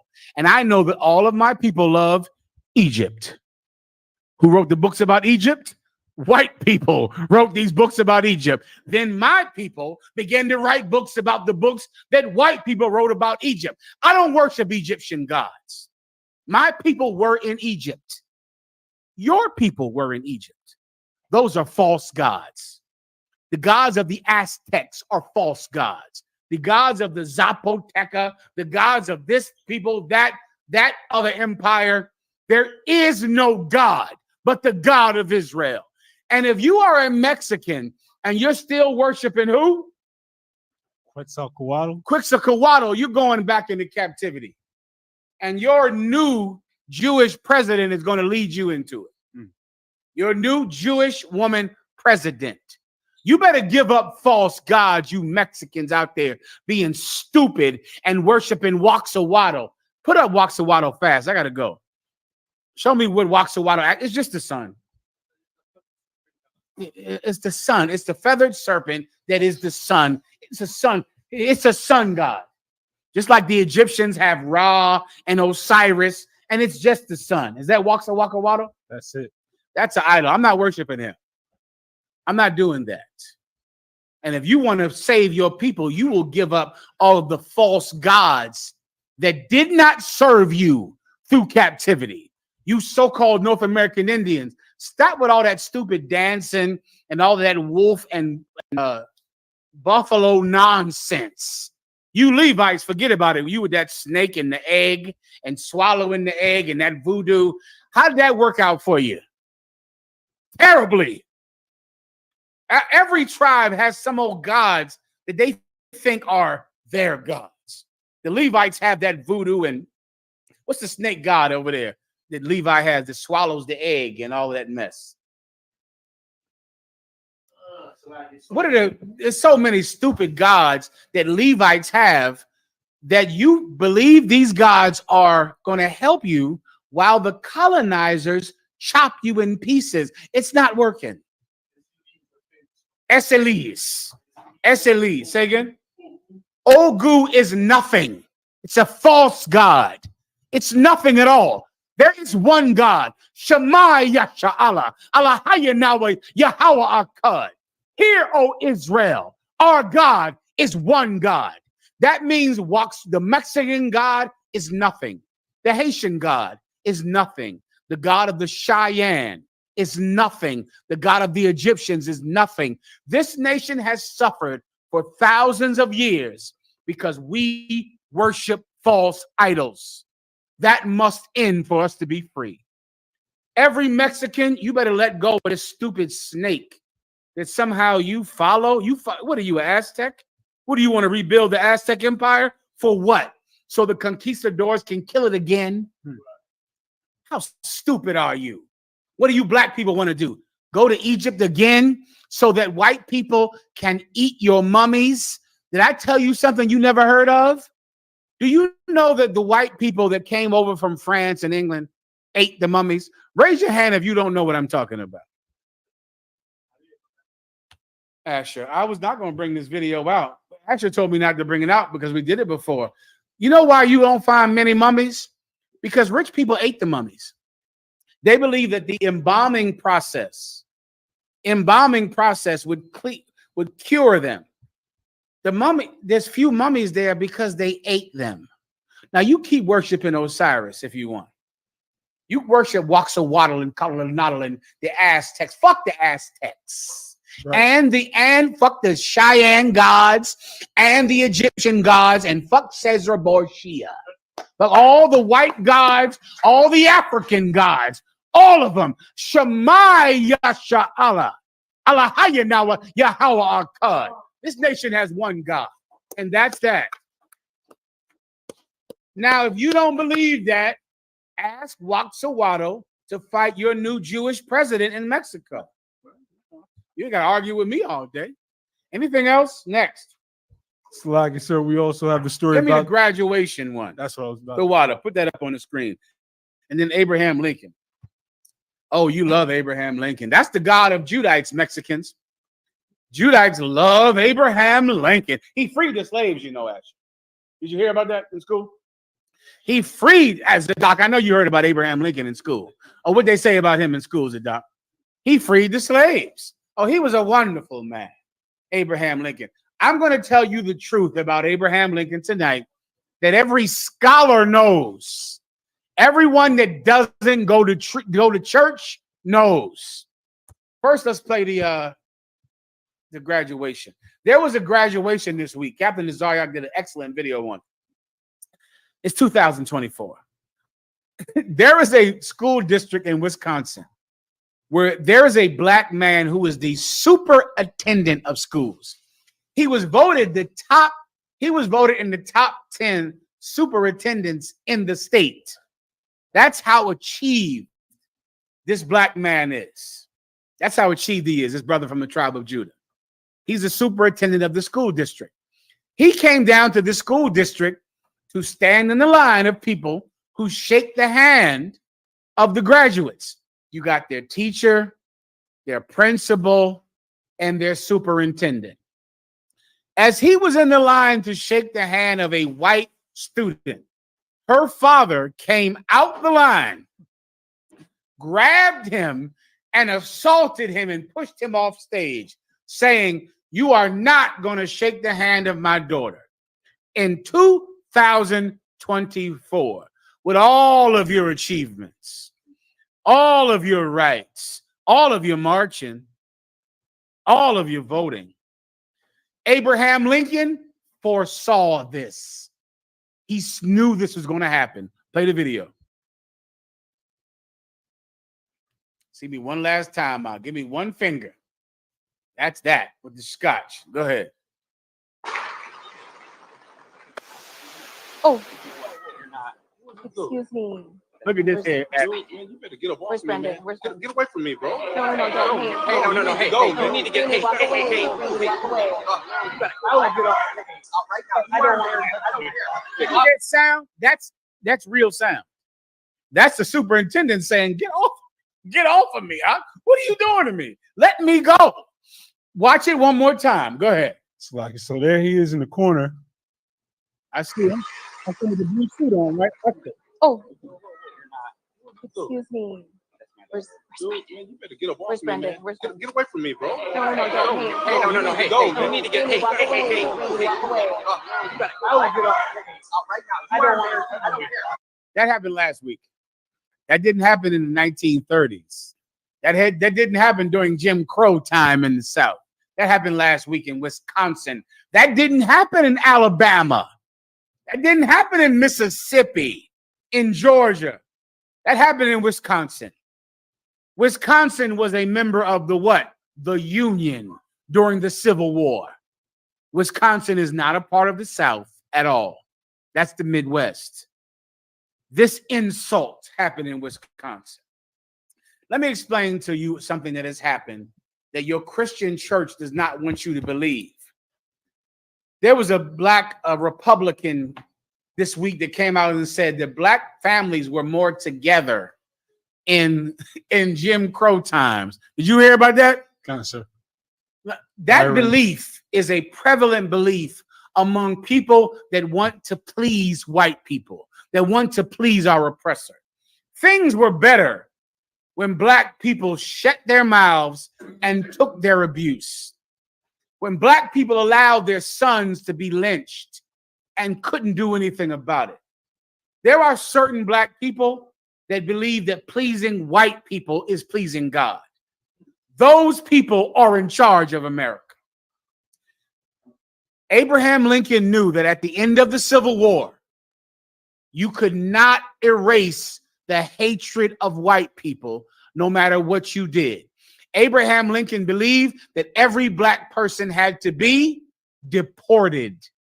Right now, you hear everyone talking about deporting the Mexicans, deporting the Haitians, deporting the people of South and Central America. Let me tell you the first people they wanted to deport, the freed slaves of the South. Play the video. You know what I want, Asher? The video of the Jake, and then give me that. This one. You got it. Go ahead. Dream. What's that mean? It means that, contrary to what most people think, Abraham Lincoln's deepest desire was to deport all black people and create an all-white nation.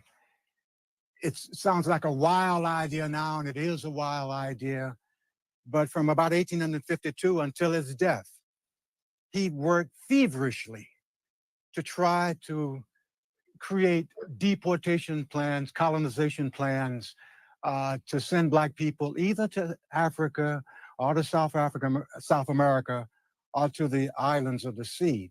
Pause He that. said Let me these just, for you brothers that know you're Israelites, let me just show you how pertinent that is.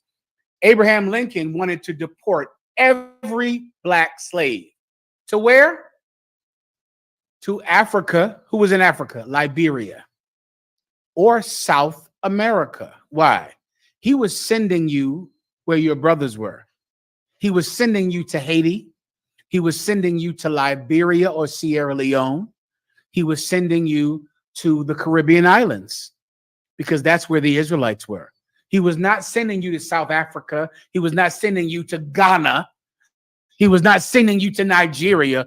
He was sending you to the lands where the Israelites were. And this man just said it. You can rewind that a taste and play that. When he says Africa, just know he's going to tell you he's talking about the country of Liberia, which was a country of the tribe of Judah set up in Africa. Go ahead. create deportation plans, colonization plans, to send Black people either to Africa or to South America, or to the islands of the sea. He said these words in a State of the Union message on December the 1st, 1862, in which he asked Congress to pass 3 constitutional amendments. 1, to buy the slaves. 2nd, to declare free all people who had actually escaped. But the 3rd one, his proposed 15th Amendment, asked Congress to allocate money to deport Black people. To almost everything I say in here, I take from Lincoln or from documents of the time. It was not just something he wanted to push Black people out. He had an idea of this great giant vacuum sound, Black people leaving and white people from all over the world coming here and creating this all-white nation. As a matter of fact, I say, as you know, in his I Have a Dream speech at Alton, Illinois in 1858, he called for a haven, a white haven for free white people everywhere, the world over. Now, these are Lincoln's words. And the interesting thing about that is that he underlined these 4 words, free white people everywhere. He underlined them. This was his I Have a Dream speech. He was passionately committed to deporting Black people and creating a white nation. Let me say in extenuation,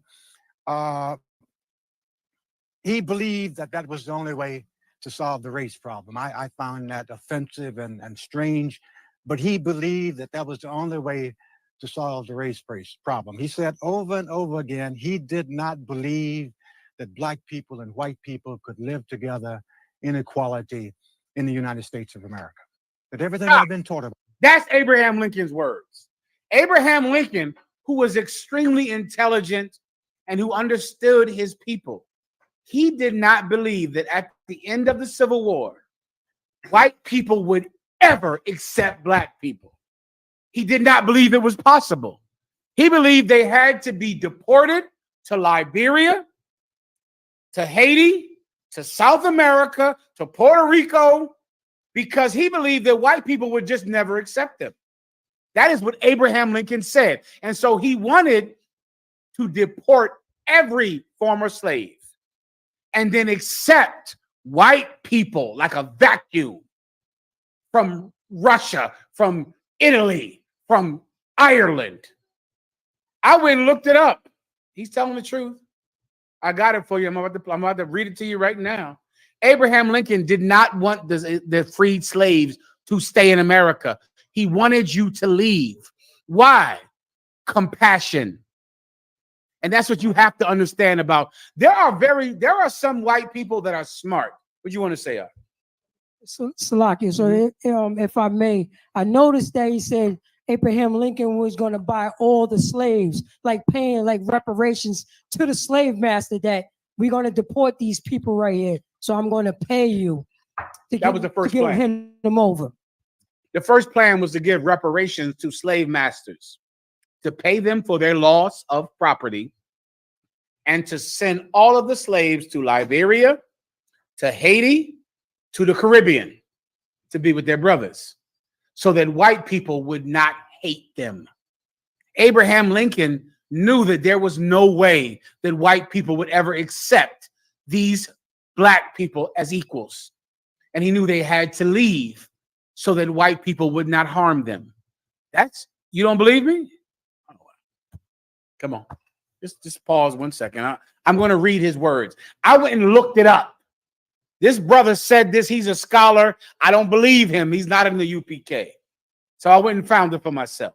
And I have the words of Abraham Lincoln himself at his State of the Union speech where he's going to say it. Levi, you wanted to say something? If you could, say that one more time. Skip down to what I asked for. Levi, what's your question? You were just about to say something about compassion, and you meaning said this. Abraham Lincoln, there are certain white people out that are kind. They're good white people. A lot of them are judges who I'll be standing in front of soon. I like you. Just know you're my favorite white person in the world, Judge. Your Honor. You're my favorite white person in the world. They're kind-hearted. They're fair-minded. Even a fair-minded white person like Abraham Lincoln, he was fair. He knew that white people could never accept us as equals. He knew the only way we would be treated with kindness is to leave America. He knew if we stayed, we'd be treated with cruelty. And during the Jim Crow years, those are the lynching years, young man. That's the Emmett Till years, young man. That's the time when a black man couldn't serve on the jury. So if a white man killed you, he was going home for free. What's that brother who had his eyes gouged out because he was wearing a United States military uniform? He was a decorated military hero on the celebration of D-Day, which is today. He was a decorated military hero, but he was on a bus going to South Carolina, and he was sassy. He had lip. He gave lip to a white man, and they gouged out his eyes. Isaac Woodard, sir. Isaac Woodard. Give him a hand. This is the only one he will get. This is the only recognition he will get on the celebration of D-Day. He was a World War II veteran. He came home, did his duty in France. He came home to America. A white sheriff from South Carolina plunged out his eyes with a billy club. The federal government took the man to trial for federal crimes. The all-white jury said he was innocent because of Jim Crow, because there were no black people on the jury. Go ahead, Doc. Microphone warriors. Come on. You have the writing. Keep the writing up on the screen so I can go into it next. I got to go fast. Come on. Wait. Let me get this brother right here. Come on. But water, sir. Wasn't it Abraham Lincoln who also said he would not have freed the slave if he could have saved the Union? That's a quote. That's a quote you just gave. He would not have freed the slaves if he could have preserved the Union without freeing the slaves. Give him a hand. Cockers up. Right now? How much time do I have? Go. This is from the Grab my address bags from out there. on colonization to a deputation of colored men. This is a speech Lincoln gave to Someone take the class Judites. after me and break this down. If you just read it, it explains itself. You want to do it? Come on, yeah. When at 5 minutes, go ahead. This was a speech he gave to a group of Judites. He said, "You here are free men, I suppose." Someone said, "Yes, sir." He continued to say, "Perhaps you have long been free or all your lives. Your race is suffering, in my judgment, the greatest wrong inflicted on any people." But Abraham Lincoln said, "You freemen," that was the name for freed slaves. Like Morgan Freeman, that name is a name that was prevalent because that meant you were a black man who was a slave and I was free. And they called you the freeman. That's a big name in the South, like Morgan Freeman. And Abraham Lincoln has said, the greatest injustice in history has happened to you. Keep going. But even when you cease to be slaves, you are yet far removed from being placed on an equality with the white race. Even when you stop from being slaves, you're not going to be equal with the white race. That's what Abraham Lincoln is saying. Keep going. You are cut off from many of the advantages which the other race enjoys. And he goes on to tell Salaki, I want to skip down a little bit to get to the. Nevertheless, I repeat, without the institution of slavery and the colored race as a basis, the war could not have an existence. It is better for us both, therefore, to be separated. Abraham Lincoln said, listen, the war is going to make most white people hate you because they had to fight a war to free you. And the white people in the South are going to hate you because you're free. You have to leave. There is no way that they'll ever accept you. That's what he's saying. This is his words, Abraham Lincoln. Keep going. You may believe that you can live in Washington or elsewhere in the United States. You may believe you can be a superintendent in the school in Wisconsin. You may think you can do that. You may think you can go to Harvard, go to college, become a principal, then become a superintendent in the Wisconsin school. You may think what? You may believe that you can live in Washington or elsewhere in the United States the remainder of your life as easily. Take your time. As easily, perhaps more so, than you can in any foreign country. And hence you may come to the conclusion that you have nothing to do with the idea of going to a foreign country. You might say, listen, man, I can live in in the United States and I can live in DC, I can live in Wisconsin, I can live in New York. You might think I have nothing to do with going to a foreign country. Go ahead. Slack, sir. I was looking for he You goes keep on going to from tell where them, you are. Go ahead. Oh, Right count on, sir. And hence you may come to the conclusion that you have nothing to do with the idea of going to a foreign country. This is, I speak in no unkind sense, an extremely selfish view of the case. This is what?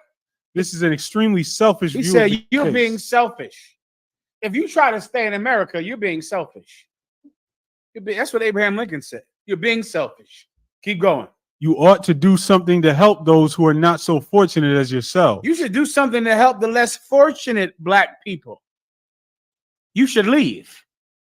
Keep going. There is an unwillingness on the part of our people, harsh as it may be, for you free colored people to remain with us. Stop. Read again. Break this down, cut this out when I leave. There is an unwillingness on the part of our people, harsh as it may be, for you free colored people to remain with us. That's what he said. Why do I have to break this down for 25 years? White people are unwilling, as harsh as it may sound, to accept you. They don't want to accept you. They can't stand you. Abraham Lincoln knew that. Read it again. There is an unwillingness. There is an unwillingness on the part of our people. On the part of our people, meaning Abraham Lincoln's people, white people. Go ahead. Harsh as it may be. It may sound harsh. I know it's not what the church says. I know it might sound harsh. Go ahead. For you free colored people. For you what? You free colored people. For you free colored people. Go ahead. To remain with us. To remain with us. I know it's harsh. Keep going. Now, if you could give a start to the white people, you would open a wide door for many to be made free. If you could give a start to white people, you would let a lot of people be free. How can white people start? By you leaving. By you leaving, then white people would not be angry. And they would allow the Italians to come in, and the Germans to come in, and the Irish, the paddy wagon. They would allow the Irish to come in. With that, pass the class over to priest officer, priest captain. How